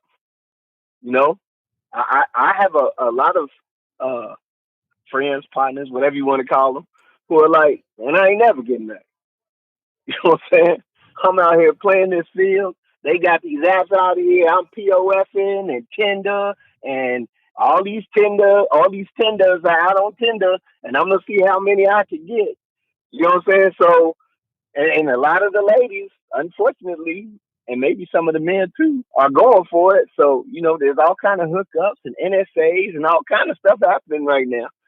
So, maybe the people that do want to get married are the people that are asking each other to marry them. For me, I don't see no problem with it. I don't think the Most High cares who asks anybody to get married. I do think that the Most High has an order of things. I myself have been married, and my marriage didn't work out. Not sharing too much, but the person I was married to is one of my best friends. Our relationship that way didn't work, but that person is amazing. She's a great person. She's a great mother to my child. So, there are other factors that are involved as to why people aren't staying together. But man, listen, if you go out there and you tell me that the reason why your marriage didn't work out is because your wife or the woman asked you to get married, I'm gonna tell you that you need some counseling. You need to go back to church, and you might need a psychological evaluation because that's just crazy. That's not why it didn't work out. It didn't work out because your finances was wrong. It didn't work out because y'all couldn't figure out who really was the head and who was the tail. So she asked you, but now you want to be the man, but she was always the person that was playing that role. So, now that you married, all of a sudden you think you get to wear the pants. Nope. Pants still on the same person they was on to begin with. You know what I'm saying? So I think it's more about figuring out whose roles are what and then coming to a consensus. I'm gonna end with next. I am with the same thing ever. Oh wait, no, I'm sorry. One last thing. So I just heard that the stadium that holds 26,000 fans is going to be having a World Soccer Cup. That might mean some money, some equitables, and some tangibles in the city. And I know a certain somebody that I'm speaking to right now was kind of against that soccer stadium. Said it ain't had nothing to do with making no money in the area. I don't go watch soccer, so I don't care. I'm telling the truth about that. But it sounds like it's gonna bring some cash in, man. So if it starts bringing in cash, Nate, does that mean that it now is fulfilling the function that we need in the city? We'll see. We'll see who makes the cash. Will it be the same old people who was already moneyed up, or will it be some new money folks? We'll see. How many black folks are going to really make some substantial cash? That's the issue. We'll find out. I mean, here's the thing, though, Nate. I mean, look, this is a capitalist country, right? I'm getting ready to go into work right now. Right, I've been working this morning, but I'm going into the actual building today, right? And I get paid because this is the way I found a way to get paid from my knowledge or whatever, right? So we can't sit on the outside of stuff. This is one of my pet peeves. We sit on the outside of stuff, right? The stock market don't make no money because you ain't never invested in the stock market. I have. I made money. We ain't gonna make no money downtown with no soccer stadium. Well, get a business that is somehow tied into soccer and make some money. Why are we waiting for people to give us stuff, man? That's not the way this country works. It ain't built that way. It was never built that way. There are people on here who I love and I know started their businesses from the ground. A certain brother I'm talking to right now made a decision when he left corporate America that he was going to do something a little different for himself. Hear me? Nobody. I hear you say, "Well, I need another radio station come in town and give me an opportunity." That ain't what you did, bro. So if you want to, how does this apply to what we're talking about with the stadium, though? I mean, what's your point? If you want to go down there and sell you some T-shirts, set up a stand and sell some drinks. There's a parking lot down there that I'm trying to get. I ain't even gonna lie to you. I'm trying to get some money for. There's a lot, and I'm gonna make it into a parking lot if I get it. You hear me? And every car that pulls down there will pay me. And I don't really watch soccer, but I'll still get paid off of it if I can. Now I know everybody gonna rush downtown trying to find that daggone lot. Shouldn't have said nothing. Yeah, but we know that already, though, Kev. I mean, I've said that. We already know that. Same thing with. I said the same thing about the Bengals and these sports stadiums. They're not set up to make everybody rich, but you can't make no money off of it unless you was already set up to make money off of it. So, for instance, if the Bengals win a championship, if you haven't already been making money with the Bengals, you ain't gonna make no money with the Bengals if they win a championship. That's just the way the world works. But I still think the jury is still out as to whether the FC Cincinnati Stadium in the West End is going to be a project that overall uplifts and benefits the community as a whole. Yeah, you're going to have some people here and there that make money. That always happens. But I think the question is, and the jury's still out because the ink is still dry and they're new in the stadium, as to whether at the end of the day, it's going to push forward the citizens that lived in the West End and if black people in Cincinnati are going to really get something out of it. I think the jury's still out. We'll find out. Nate, Maybe. listen, I hope man. the answer is yeah. I don't know yet. Nate, if the Bengals win a Super Bowl, you should be the first person, or whoever is listening, should be the first person downtown with a pop-up store and all them empty, excuse my language, all them empty-ass storefronts. Have a go to somebody, get a lease for a week, a day, or whatever. Do a pop-up and go down there and sell you every type of Bengal paraphernalia you can. Now you already know you can't do that. You know you can't do that. You can't do that, kid. You just can't start selling Bengals merchandise with the Bengals logo on. That's trademarked. No, you cannot. Wait. Now, did I say anything about trademarks? I didn't say go you around said there bingo and stuff. I didn't say. You just said bingo stuff. Don't try to change it now. You just said go down there, get a pop-up, and start selling all kind of bingo stuff. You go there and do it. You go try to see what happens. Wait a minute, Nate. You gonna I got do a that? trick for you. Wait. Check this out. Let me say what I'm about to say though. So I can sell all kind of bingo stuff. I can't use the Bengals logos. I can't use the Bengals actual name, to be honest. I can't use so it won't name. be bingo stuff. So all of that stuff is trademarked. So it won't be bingo stuff. Kev. Now what are you talking about?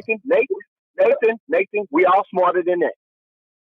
Okay, well, give me an example of how you can sell bingo stuff without violating the trademark. Got you. I got you. And this is a raggedy idea coming off the top of my dome, but it's a way to make some money, right? So I'm going to share it. All right, here you go. You go down there and you sell the T-shirt that says, the new national champs, Cincinnati, Ohio. Can't nobody argue with that. There's no and nobody's going to buy that garbage. Ain't nobody going to buy that garbage. It's a bad idea. If you want to, I'm gonna tell you right now, Nathan. I'm gonna tell you right now. Now, look, in a way, I'm being slick. This is a monkey hustle. I ain't gonna lie about it, right? But somebody's gonna come down there and see the price of a T-shirt that's less than the $79 or $89 or $95 or whatever it is that they selling the actual T-shirt for. Because you know, when Bengals put their name on it, the Bengals gonna put their money on it. They gonna see that T-shirt. Because people that want to support the Bengals with T-shirts, they want the Bengals logo and mascot on it. So you might sell a handful of them, but you ain't gonna sell enough to really make no real money. I'm sorry, bro, it ain't gonna happen. Now, it's possible. There's plenty of people in this city. It's possible for you to sell Bengal merchandise, just like it's possible for you to sell FC Cincinnati merchandise, but you got to go through them. You got to have a license agreement with them. It's possible. It's black folks doing in the city right now. Great for them. But this idea that you can just start a pop-up and start selling Bengals merchandise is never going to work. You're going to get shut down real quick. Wait. Now, remember, I'm doing this quickly off the cuff, right? So I'm doing this quickly off the cuff. So as you keep speaking, I keep responding. Okay. Now, that's not necessarily true either, right? Because I can buy licensed Cincinnati Bengals gear. I can buy licensed. I can go buy that stuff anywhere. I can buy it anywhere. I can go buy it so I can sell it. If I can buy it, I can sell it. No, that's not true. Sure can. I mean, that is true. Go on Facebook right now. See how many Bengals T-shirts. How is that going to work though? Like going back to your point, how is that going to work? So you're going to go buy Bengals gear at regular price and then mark it up? Why would anybody buy that? Who said that you're going to buy it at regular price? You can go out there. You can go buy. It's a whole bunch of ifs and hypotheticals, man, that don't really make no sense. Like I said, when it comes to these sports franchises, 9 times out of 10, hold on, bro. 9 times out of 10, 10 times out of 10, you're not making any. If the Bengals win a championship, you ain't making no money if you haven't already been making money with them. Like you've already been a part of the business plan and you got a license agree, you're going to make some money. If you outside of that, no. And what you saying, man, don't really make no sense, bro. But I'm going to let you finish out. All right, so look, I'm going to say again, I haven't vetted this idea right now that we're talking about. I can tell. Man. I'm telling you, so of course you can tell because this popped up in the conversation. I know, but still, you're still responsible to make sense even in a pop-up conversation, Kev. Hold on, Nate. Hold on. You still responsible to make sense. Wait. Let's get down to brass tacks, though. I thought we already were. And I don't really have a lot more time, bro. I got to move on to the next conversation. But I'm going to let you have the last word. So I appreciate it. So what I'm saying to you is this. No, I haven't fully vetted this idea. I can but tell. If I was going to go do it, I would go fully vet this idea. And I'm going to tell you that there is a way to make money off of these franchises. That ain't the point. Now you didn't change the whole conversation. People that do it every day. And so the reason why we're not doing it, the reason why we do not make money off of these things that are happening around us every day, that people who don't look like us make money off of every day, is because we're not doing the groundwork and setting the stage so that we can set. Again, I'm going to say it again. There are plenty of people that I know who are listening right now who started their business from the ground up. They didn't reinvent the wheel. Now we talking about something completely different, bro. The conversation was about whether the FC Cincinnati Stadium at the end of the day is going to be a good thing for West End and Cincinnati in general. And if people outside of who already are set up, the ownership group, are going to make any money. That's what we was talking about. That's when you brought it up. So the thing that is, the event that's coming is going to be on November 12th. I'm gonna say this to you, and I'm not promoting them. They ain't paying me. I don't watch soccer. That ain't it. This is about my family that are listening right now. Mm-hmm. So between now and November the 12th, if you can figure out a way, and I ain't telling you how to do it because I don't know. I haven't thought about it yet. I might do it. I might not. But if you can figure out a way to cash in on the 26,000 people that are going to be here to watch USA play Mexico, and you're a chopper. If you can figure out any way to make that dollar and make that make sense so that you're no longer DMCing, bitch moaning and complaining about the fact that we ain't tuned in and we ain't tied in and we ain't getting paid, you should do that. Fully vet your idea. Make sure that whatever it is that you're going to do is going to, you can't make sure, but, try to do as much as you can to make sure that it's successful and tune in and get paid, because this is America. And there is no reason why you can't be a person who can be benefiting just like everybody else. All you got to do is go to the table. The people that are at the table already, you're right, they eat. They're going to continue to eat. That's what they do. But that does not mean new people don't come. But you're telling us something we already know, Kev. We already know that. You're right. No. That has nothing to do with the point, though. I get it, bro. I got to make a move, man. We've been going on in circles. We ain't going to solve it. I get you, bro. Thank you for the call. I appreciate it. Yeah, we spent a lot of time walking in circles, but we already know that, bro. We got it. We know that. But like I said, we will see. The jury is still out on whether the FC Cincinnati Stadium is going to be worth the investment for the community. I ain't talking about a few people here and there that's put themselves in privileged positions. I ain't talking about that. I'm talking about for the overall community. We shall see. We don't know. Stadium looks good. I don't know yet. I didn't grow up in the West End. I didn't get displaced by, the stadium in the West End. People in the West End have to tell us as to whether it's going to work for it. But that goes for everything, man. If you ain't put yourself in a position to catch the raindrops, you ain't going to catch none. Simple as that. As I've always said, I got family that live in Cleveland. They talked all this stuff about how Cleveland didn't have a championship. You go to Cleveland today, it ain't changed a damn thing in Cleveland outside of the people that was already set up to make money. So if you're clever enough to create a business, to set up yourself to catch some of them dollars and them nickels and them quarters and dimes or whatever, cool. But I still stand by what I said. I question as to whether these sports stadiums are a good investment for the overall community. They look good. Commerce is going to happen. They're going to make some money, but is that a really good overall community investment? I would say no right now. But as I said, as I started the conversation, we shall see. And if you go down there with some fake business shit, bingo shit, they're going to shut your ass down. You got to have a licensing agreement with them. And there's some black-owned businesses that have licensing agreements, with FC Cincinnati and also the Bengals. I mean, two come to mind off the top of my head. And if you want to go down there with some bootleg stuff, okay. I mean, people love bootleg stuff. People make money off of it. You go right ahead. I'm sure you can sell some T-shirts and things like that and make you a little bit of money and just get by if that's what you're trying to do. So I understand completely. And I do agree with your point. I think that at the end of the day, we have to be thinking about how we can think outside the box and work around problems. If that was the point you're trying to make, I'm with you 100%, but we already knows that. We got it. And, David writes, Kev will find a way to make it work. That's real good. That's real good. Black folks been trying to find a way to make it work for a long time and been successful on some levels. But it doesn't mean that the system isn't set up with some inherent pitfalls and problems. That's all I'm saying. I hope it works. I hope it works. But we shall see. Let me see. Tabitha writes, the black market is always here. Yep, it's always been here. Let me see. Let me see. Let me back up here. I want to get all your chat in. Jared writes, FC Cincinnati should have partnered with Taft High School and CPS in general to provide those students jobs and intern opportunities. They might be. I don't know. They might be. Let me see. Rod share. I'm going back. Let me see.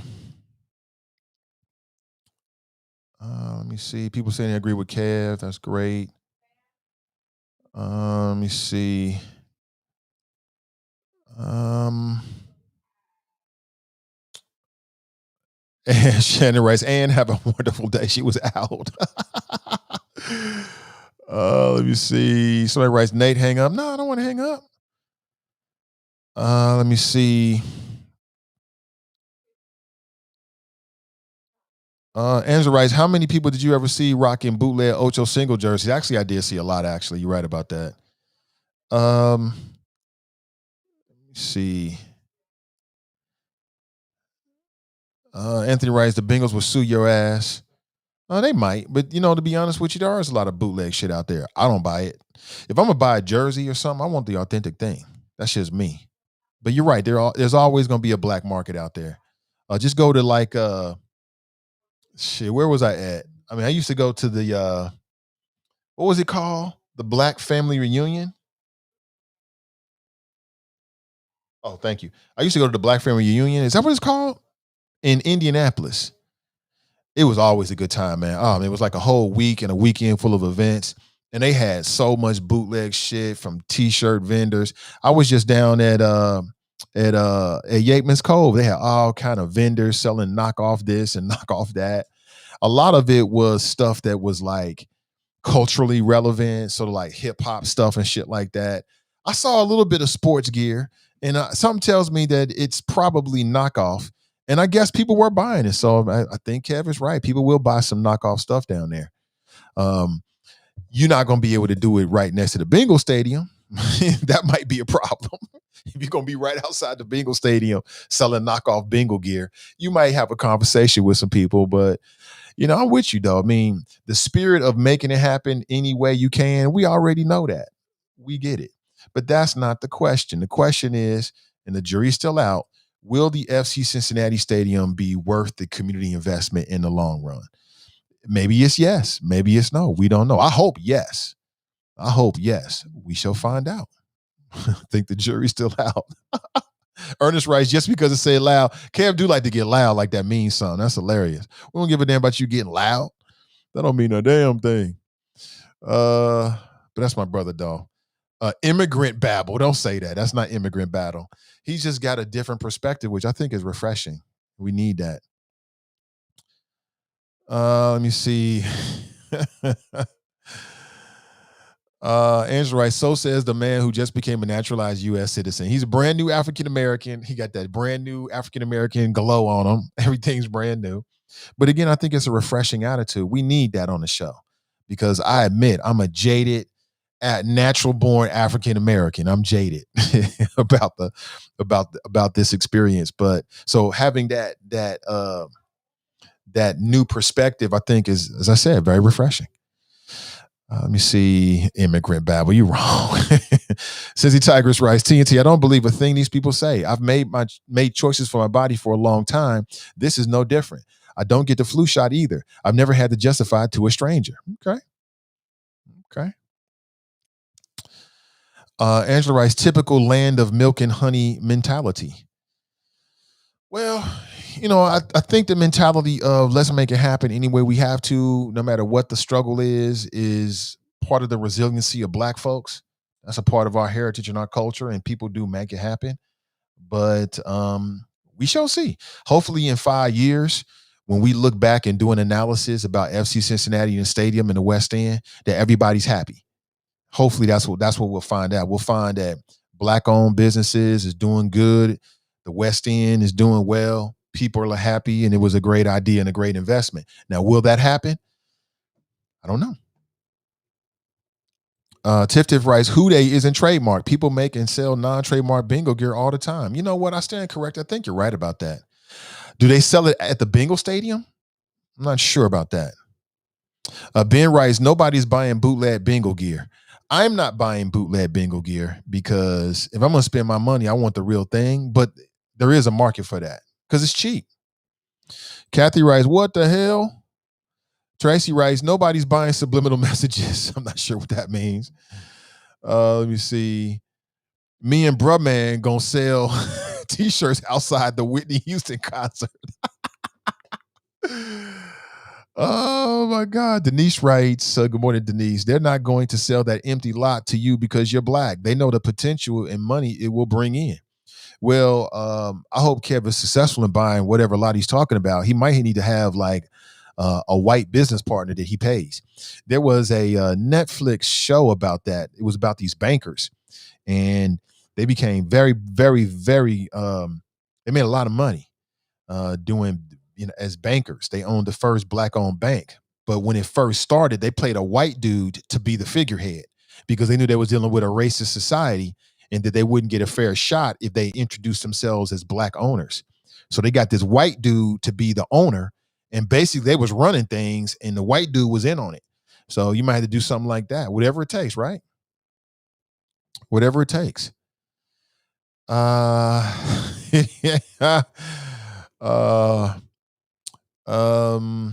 see, Nakia says, bored? Bored? No. Zakia writes, good morning. Joe writes, LOL, this comedy. Anthony writes, become a citizen and lose your mind. Kevin is not lost his mind. He's just got a different perspective. I'm trying to get the most out of it. David writes, Kev will buy bingo merch at TJ Maxx or Ross at their discounted price, then mark it up. Okay. It might work too. So go to TJ Maxx, get the Bengals merch, and then, let's say you buy it for $20, and then you sell it for $27 because you're outside the Bengal stadium, and proximity means a whole lot. People walking in and out, they're like, damn, I wish I had a Bengal jersey. And they see you, and it's like $27, I'll buy it. And boom, you got your own little business there. Tanika writes, he's been on way too long. Yeah, I had to be, that's on my part. I gotta make sure that we stay within the margins. Let me see. Charles writes, Brand Nubian just keeps on going, changing lanes without signaling and shit. Brand Nubian? Who's Brand Nubian? No. Let me see. People buy and sell stuff from vendors all the time. I don't get it, but people in the hood walking around with Louis Vuitton, Coach, Dooney and Burke, etc. Right. Nickels, dimes, pennies, and quarters. Right. Tiffany writes, I agree with Kev. Good morning to you, Tiffany. Good to see you, as always. Let me see. Glenn writes, let me tell you a little story about a man named Mike Brown. He will sue your ass and run you out of town. You try to sell your stuff on some bootleg stuff, they will take all your money and deport you on a bus. Mike Brown, that is. But I had to be real, though. People do sell bootleg stuff. I don't know if they sell it right outside the stadium, but I see people, these little vendors and stuff. And to me, that's crumbs.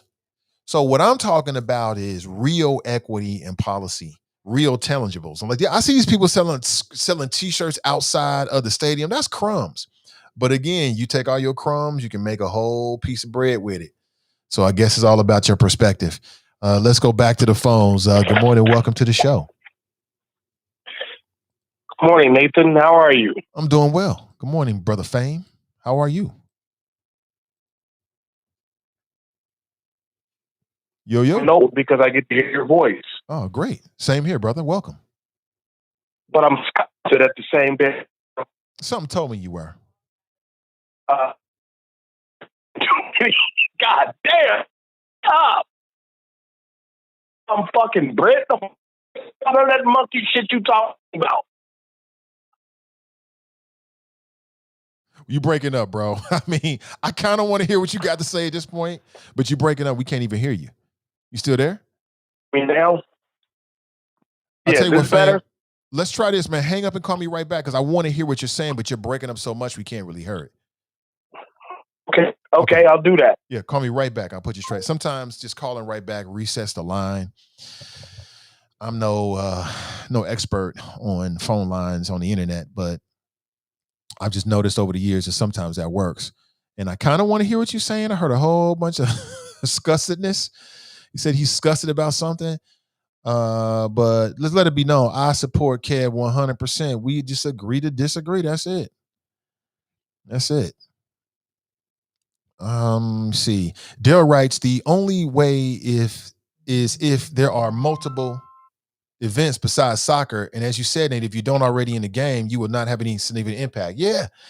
Let's go back to the phones. Good morning and welcome. Yeah, as I was saying, Kev on sale, literally, these new niggas be just saying wild shit out here and just don't be paying attention to nothing that they talking about. But I didn't really call to talk about him, Nathan. Can you hear me? I can hear you. Yes, I can. I'll tell you what's got me disgusted as hell. Okay. Old bus boy forgot about the babies. Now what the babies gonna do? Less than 30 days, they find out that they're not gonna have direct bus service to their school. Less than 30 days from the start of school, they find out that they're not gonna have direct bus service, all because the Better Bus Coalition didn't think about it. Huh? What? I'm talking about the Metro story, Nathan. You out here talking about nonsense. That has nothing to do with the Better Bus. Shit. It has nothing to do with them. It has nothing to do with Cam Hardy whatsoever. Nothing. How don't it? How does it? Is the real question. How does it? They said that they can't. Well, among the reasons they can't do school direct bus service this year is because they don't have enough employees, because they're out driving buses overnight and adding all these extra routes. They ain't got nothing. That was the jokes. Okay, you want to pressure us for better bus service? Yeah, we'll do that for you, but we're going to eliminate the bus service directly to the kids. They played that nigga. They played that whole movement. And now you're going to have crowded buses during a pandemic, causing a health crisis on that little vessel, on that little tube. All those kids mixed in with all those adults, all those surly adults, and all those wild kids. Kids in crowded cars now going to school. This is a huge story. Why are you not talking about it? We're talking about women proposing to men. You're talking about women proposing to men, shit that don't matter. This story about kids, this is a problem. This is going to be a problem, Nathan. School starts in less than 2 weeks or 2.5 weeks about from Cincinnati Public. And I've been telling you the whole time about Cam, he's doing somebody else's bidding. And now it's done caught up to his ass. They walked him to the plank and pushed him off. And once they got done with it, they pushed him off. This is what we need to be talking about, sir. Our children are going to be in a crisis. I know. We spent most of yesterday talking about it. I didn't catch that. I was yesterday. I was I heard a lot of partying bullshit. Yeah, you was doing wolf shit yesterday. You was doing wolf shit yesterday. I understand. You was howling at the moon and all that kind of stuff. I get it. You missed it. No problems. Okay. No worries. Like I said, this is going to be a public health issue. We're just not arguing about them about back in front of going back to school, unmasked, all that stuff, and now they're going to be on crowded buses. Well, probably that many of them seem to have been shortened for efficiency. So as more people in a smaller space with the pandemic breathing on each other, all our youth, well, not all of them, but a significant number of our youth on these little ass buses. Well, you don't believe in masks anyway, so you don't give a damn about that. You trying to clown it, and I'm trying to protect the youth. We on two different frequencies. I'm not trying to clown. I'm just holding you consistent. You was an anti-masker at first, so now you changed your tune. I'm glad to hear it. So this is What you all mean I Cam changed my Hardy's tune? fault, in your Alt opinion. middle, Can you alt send me the middle has link? always been. I Wait a didn't minute. read that. Are you gonna finish? Can I finish, sir? Yeah, I mean, Alt it's a middle has conversation. always God been damn about. it, can we talk? Damn, it's talk pass. Damn, it's my Alt turn to middle talk. has Let me always. land. So like I'm saying, so can you Okay. send me the link where you said this is all Cam Hardy's fault? So can you send me the link where they say that because of the success of that levy, that somehow it's impacting this decision? Because I haven't read that. I'd love to read that. Well, two things. One, as the alt middle has always told you, alt middle has always been about the children. Yeah, y'all lie a lot. And two, alt middle has always told you that we blow up the negatives so that you can see the bigger picture. Okay, well, blow up the negative And and that's send me what that I've link. just I'd love done to for read you. it. I mean, if those I are the just blew facts, up those the are the negatives. facts. Those are the facts. You can't put two and two together. You can't synthesize that report your damn self. You need a white man to do it for you? Yeah, I need a white man, a red man, and I need you to send me a link to this article that you said Why that do I gotta send you a you link just brought about it up. today's local news? You just called up and you ished all over this black man.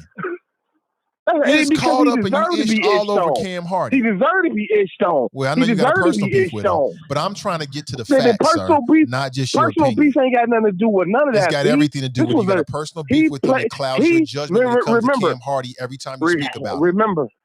Remember, alt middle is for the children. No. He never once thought about the children with the Better Buck Coalition. I think he was thinking about the children and The those children's parents need to go to work.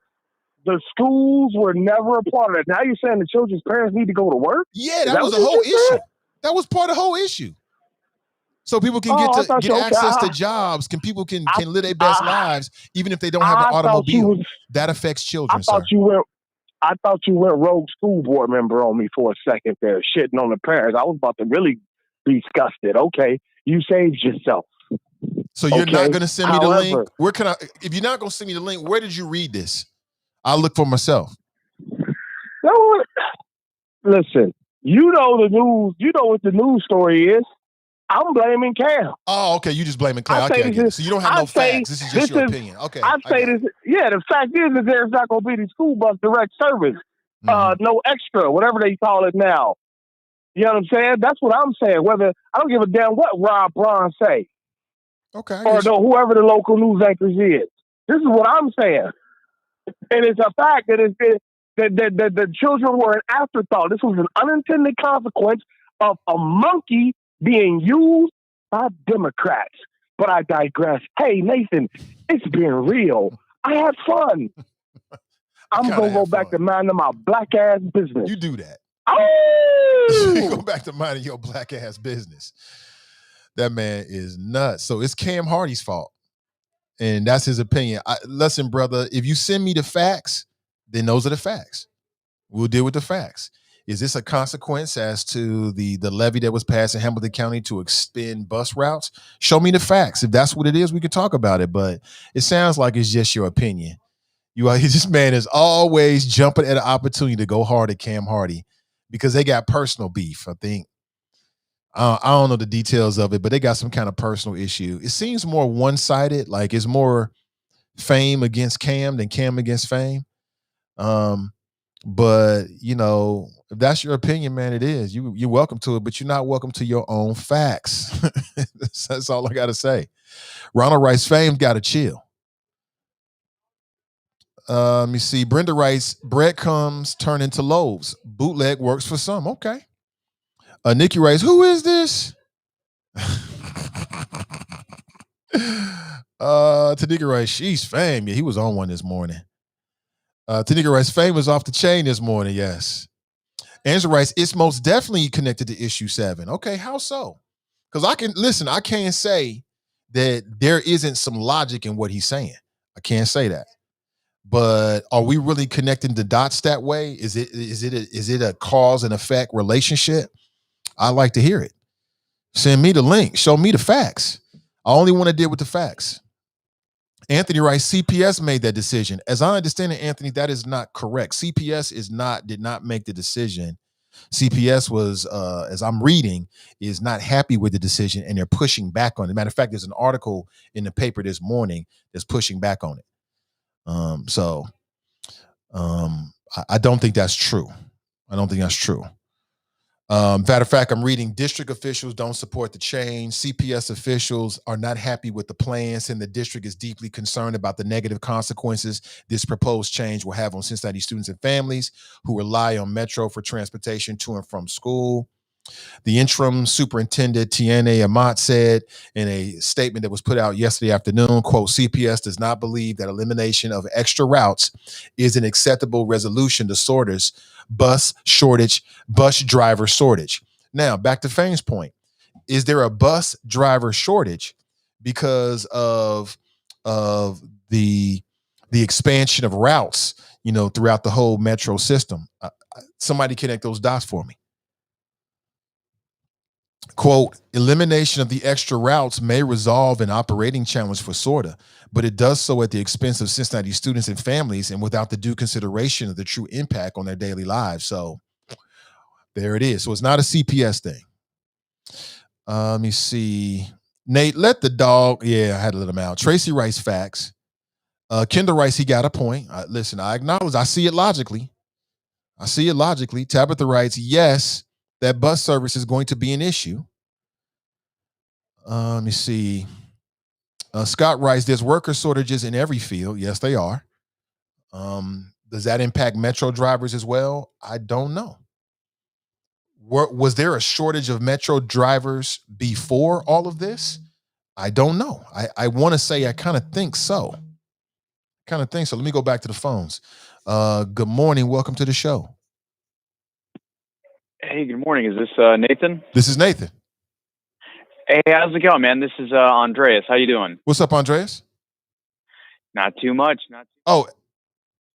Hey, good morning. I think that, hold on one second. I got to say goodbye to wifey. Are you out? You out the door? Oh boy. Yes, I will. Okay, cool. It didn't sound bad. Kendall writes, it's going to take longer for working people to get to work. Jared writes, I agree with Fame. Rachel writes, day late and $1 short. Bunky writes, who called Kev on the cell? Bruh, man, I'm dead, LOL. Y'all wrong, man. Leave Kev on the cell alone. Maurice writes, why can't my people see we're under attack? Tabitha writes, is there anyone in this group that actually takes this information and apply it? Scott writes, extra buses were crowded with students already. Allegedly, they are going to run more routes to prevent overcrowding. Angela writes, it's about to be complete chaos with these new drivers dealing with kids at all times of the day. Oh, it's going to be a problem for different. Hire a nanny to drive your kids to school and write it off on your taxes. If it's only that simple. Scott writes, it's still not cool though. Ronald writes, man, Glenn, I appreciate the elevated humor, bro. That laugh was much needed. Thanks. We got to have some laughter. Angela writes, I think sort of play BBC, Big Bank, Take Little Bank. Really? Interesting. How so? This is drippish, just making up ish. Kendall writes, minding my own black business. Jerome writes, it was Metro. Yes, it was Metro, not CPS. Angela writes, not in the news article. It's more so lying within a sort of board shenanigans. Shannon writes, I believe a behind closed door conversation was had and somebody bluff got called. Scott writes, again, it's a worker shortage everywhere. We know that. Angela writes, the dots all lead back to sorta, so does matter how you connect it. It's a janky picture. Scott writes, yes, there was. You would mention Metro hiring. Tiffany writes, do you have someone on the phone? No, we did, but that's another phone call. When he said his name, that's a business call. And for whatever reason, he was calling his number. So Andreas, call me back, man. We'll talk when I'm off the air. He was, but that's something else. That's something related to something else. Let me see. We used to ride the bus. Wasn't no extras. I was 13 traveling to Mary Middle School on a regular bus route. They'll be all right. Yeah, I used to ride the bus and walk miles and miles to school and all that kind of stuff too, but that was a different world. That was a whole different world. Tiffany writes, Andreas, say something. Andreas is not online. Andreas is calling me about another business matter. And I'm surprised he's calling me this early. We're supposed to talk later in the day. So Ronald writes, he should call for something, LOL. Cincy Tigress writes, or take your kids to school yourselves. Pretty simple. If you can take your kids to school. Not everybody can. You know, you got some folks out there that don't have a vehicle and they're working and they can't take their kids to school. So is Metro providing this to CPS a luxury that now people are going to have to learn to deal without? That's one way of looking at it. It seems like there's at least a couple people that agree with Fame that this goes back to the successes of the Better Bus Coalition in creating a revenue stream so we can get more bus routes and overnight bus routes. And that has stretched Metro so thin that now Metro has to pull back. And I don't know if I buy that. You know, it sounds good, logical. It sounds like, oh, I can see that connecting the dots. But I need to see the black and white on that. Because from the article that I read, Cincinnati Metro is following the lead of what they're doing in Columbus and Cleveland. The mass public transit bus services in those cities in Ohio are not providing extra routes to their public school systems. Now, did they have a Better Bus Coalition movement countywide in Columbus and Cleveland as well? And that's led to a shortage of drivers? I don't think so. I haven't heard about that. So again, I just done this long enough to know that just because something look a certain way, not to jump on it and ride it like that's 100% true. I need to see more information. That's why I told Fame, send me, he said, that's what Metro said. Okay, well, send me a link so I can read for myself the quotes from Metro in which they're saying, hey, this is a direct relationship or a direct consequence to, you know, that, you know, the movement on increasing the bus routes. If they said that, then that gives me something to go on. But when I pressed him on, he was like, it's just my opinion. Okay, I mean, I'm not saying you wrong. I'm just saying for me to jump on board, I got to see the evidence. I'm about the facts. If those are the facts, we need to have a conversation about it. If it's just an opinion, we can still have a conversation, but it just don't mean as much to me. That's just me. Jerome writes, the shortage is because of the virus, retirement and better opportunity while with other driving companies. See, that's my thing, Jerome. That makes sense to me too. So I don't know which is which. You know what I'm saying? And, you know, your boy Nate Ivey, I don't just jump on shit just because somebody say something to sound good. I need to see the facts. I need to see the numbers. I need to deal with the real, not just what looks like and sounds like it sounds good. Nah, I don't do that.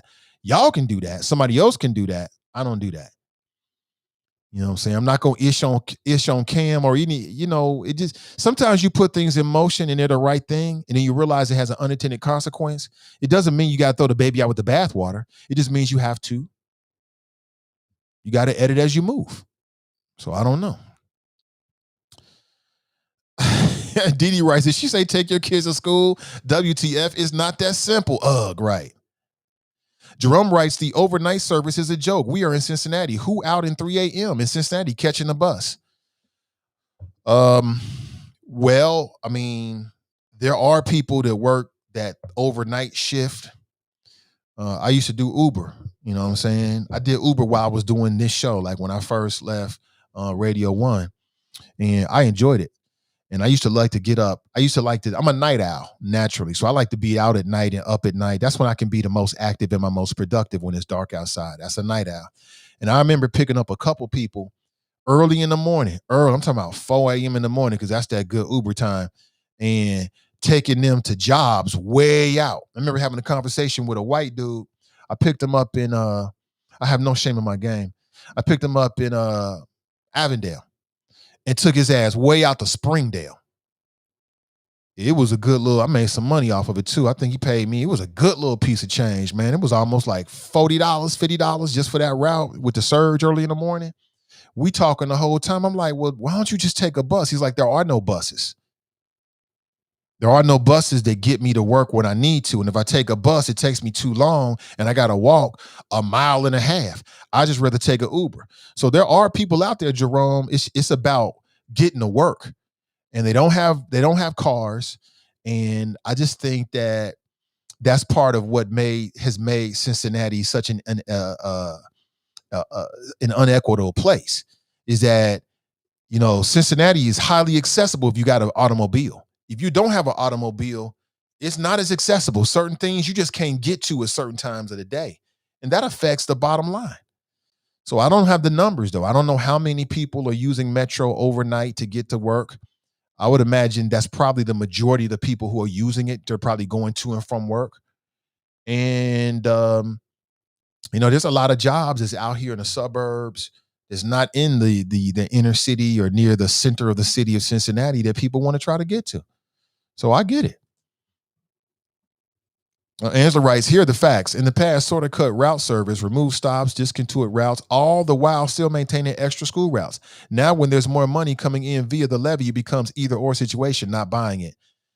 Interesting point, Angela. That's why I don't buy 100% what Fame is saying. Logically, okay, I can see it, but show me the numbers. I need to hear the facts about why Metro is actually doing this. I'm not really sure. Jerome writes, it's like Birmingham, poor bus service and cabbies, bootleg, Uber, Lyft, etc., making a killing.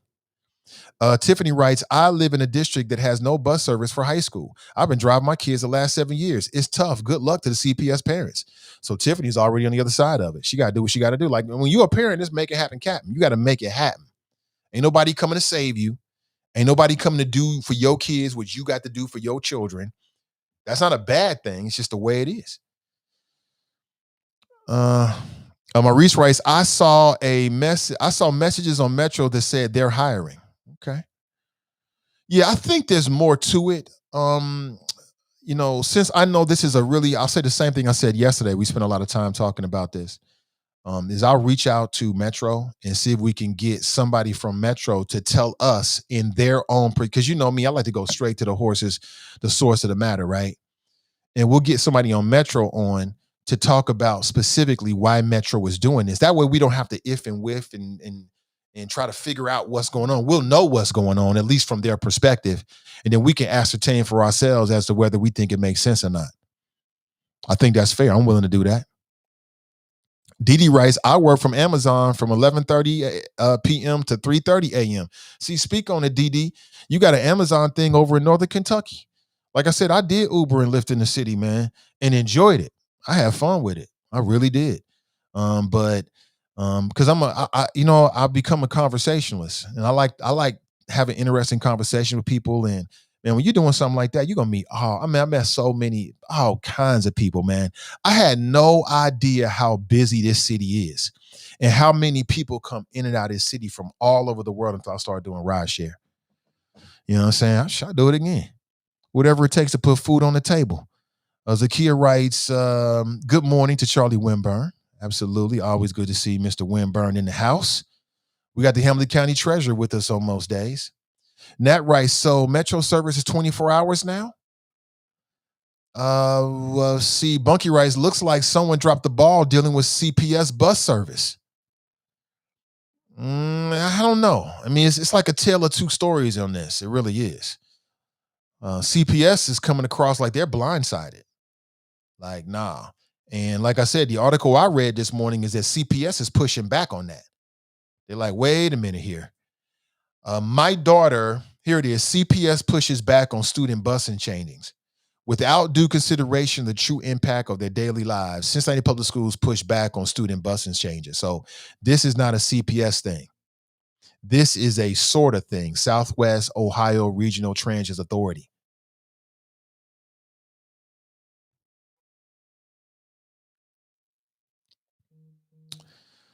So they are ending dedicated bus routes for CPS students and instead are putting students on newly expanded bus routes.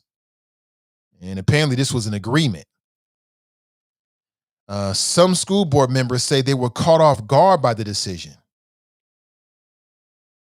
And from what I'm reading, the interim superintendent and some school board members want to see the dedicated route stay. My daughter, at this point, we pick her up because she stays after school on most days with extracurricular activities. There was a time last year and the year before that, she would catch the Metro bus home. It was a dedicated bus, and it would stop maybe a couple blocks away from the house. As a parent, I felt comfortable with her being on the Metro because it was nothing but students. As a parent, I would feel less comfortable putting my child on the bus and she's in the 7th grade.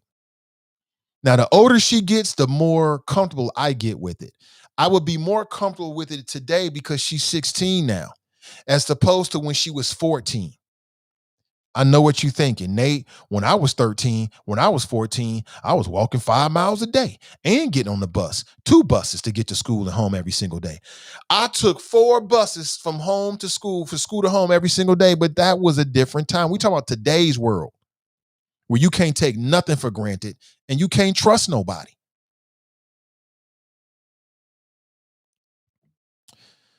During the 2019-2020 school year, 47% of 7th and 8th graders were given unrestricted passes at the request of CPS in order to ride regular Metro service.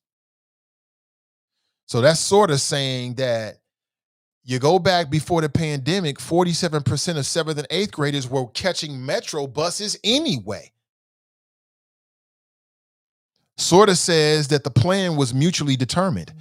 Well, if the plan was mutually determined, then why do you have the superintendent, the interim superintendent, and school board members pushing back on it? Why would they agree to it then push back on it? We need more information. We need more information. That's what I can say. We need more information on this. We don't have enough information. I don't feel like I have enough information. Don writes, a friend of mine said they didn't have that service for Hughes High School last year. Is that right? Scott writes, I'll reach out to a good friend and see if he can give me the numbers for the overnight routes. Sissy Tigers writes, it's a different world, Houseway. What you mean, Houseway? You telling me the world today is the same as it was 30 years ago? You telling me you feel the same way about the block and the community today in terms of being comfortable with your kids being out there as they did 30 years ago? Come on, now, it ain't even close.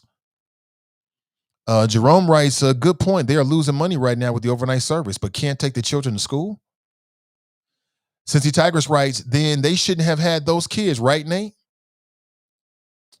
Angela writes, 18 people can now get to their odd hours work shifts. Meanwhile, hundreds, possibly thousands of CPS children got to figure it out. Charlie Winburn writes, Zakia has a heart of gold. It's always good to see Zakia. Don't you make sure that an intricate part of your framework is in place before you start operations last minute? I say again, CPS fault. Okay. Sissy Tigers writes, we drove our children to school every day from grade 7 to 12. Adjust, adapt, make it happen. I'm with you on that. Again, you know, I would say that that's a privileged position. We forget that not everybody can afford to have an automobile in Cincinnati. We forget that sometimes. Not everybody, and then some people got to work. What do you do if you got to be at work at around the same time that your kid has to be transported to school? What do you do? That's a tough spot. I sympathize. I sympathize. However, back to Cincy Tigers' point about the pandemic, I think the pandemic was a little different. See, the thing about the pandemic and my concern with it was kids giving the virus to people who are forced to be there in front of kids. That was something that's a different element to the thing of CPS. But at the end of the day, you got to make it happen, Captain. If you're a parent, it's on you. Tracy writes, very privileged. Like I said, man, I fully admit my privilege. Very privileged to be able to get our daughter into Fairview Elementary School. My wife and I, we spent 3 days. We were both working full time at that time, and we both had the kind of jobs where we could, just like that, within a couple weeks' notice, say, listen, I'm not going to be at work today. My job was never in jeopardy. I got paid. I kept all my benefits. We had 2 cars. Same thing with my wife. Neither one of us suffered at all. Matter of fact, we took a little vacay in the middle of the week. And my wife and I, because we were in a very privileged position, which I say that in a very humble way, with a lot of humility, because I realized a lot of people didn't have it like that. We were able to camp out as grown-ups, literally marshmallows, campfires, and tents outside of Fairview Elementary for like 4 days. My job was never in jeopardy. I got paid the same. My benefits stayed the same. It was never an issue. It was never an issue. You know what I'm saying? I can't remember where the wifey was working at that point. I was a director of a program. You know what I'm saying? So I made the decision and was able to roll with it. And even when we was out there, remember us having conversation like, what about the people that can't do that? It's just so unfair. You know, we took advantage of it, but you know, I acknowledge it. So I'm glad they changed it. Cincy Tigers writes, my mother took me on test runs to make sure I knew how to catch the right bus to school. Had to ride from Sailor Park to Curryville, 5 a.m. start. If you don't want to do that, take them yourself. Her attitude stank. Everybody don't have a car too. Some schools start at 8:30 and work starts at 8. Some families have kids that have a start time at different schools. Some families don't even have food daily or supplies. And she out here just do this and just do that. Uh-oh, it's heating up again. Uh-oh, we heating up again. I'm just saying, I mean, that's just a very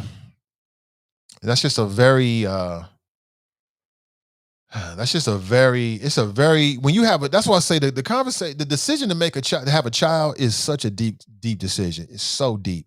It's so deep because it's the unexpected. You don't know what's around the corner. People couldn't see a pandemic. When you decide to have a child, you're not thinking about busing. You're not thinking about these schools per se. But then as they grow up, you start to think about all these things that you have to deal with, man. It's a deep decision. It really is. It really is. Listen, thank you so much for being here. I really appreciate you. Angela writes 16. What's this? 16 about to have dusty nakeds trying to holler. That's hilarious. Yeah. She is. She is. Talking about medium Buddha. She is. She absolutely is. Hey, listen, we've had a great conversation this morning. I appreciate all of your comments, the phone calls from all of the callers this morning.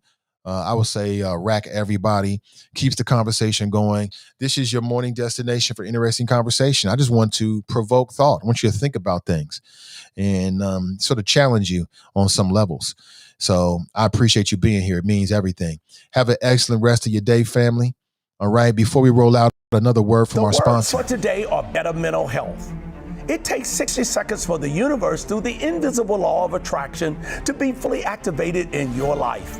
God's invisible law of attraction is available to you today because you are just 60 seconds away from better mental health. Take the next 60 seconds and improve your mental health by telling a mental health story for 60 seconds 3 times a day for 21 days. Why 21 days? Because that's how long it will take to change your life. Now say this mental health story out loud 3 times a day. It is my divine and human right to embrace inner peace, calmness, and happiness today. I confess that my mind is calm and alert and sharp and focused. I focus on what I really, really want today. Today, I allow love, joy, peace in my life. For a free ebook and coaching, visit renewcommunitychurch.org. Again, that's renewcommunitychurch.org. Check them out today. Appreciate you in advance. All right, that's my time, family. I really appreciate you being here and checking out the show. I'll be back and hopefully better than ever tomorrow morning. Let me give you a heads up for the rest of the day. So coming up in an hour at 11 a.m. is a special date and a special time. The Is It Just Me podcast with Donnie B. And she'll be talking about hot topics. And you can always tap into the show and join the conversation. Then at 1 p.m. today, Midday Juice with Ask Ashley. Listen, people send her provocative questions, and she answers with equal part compassion and humor. You may find it interesting during your midday journey. With that, I'm going to leave it like that and make this move. Thank you so much. Have an excellent rest of your day, and I'm out.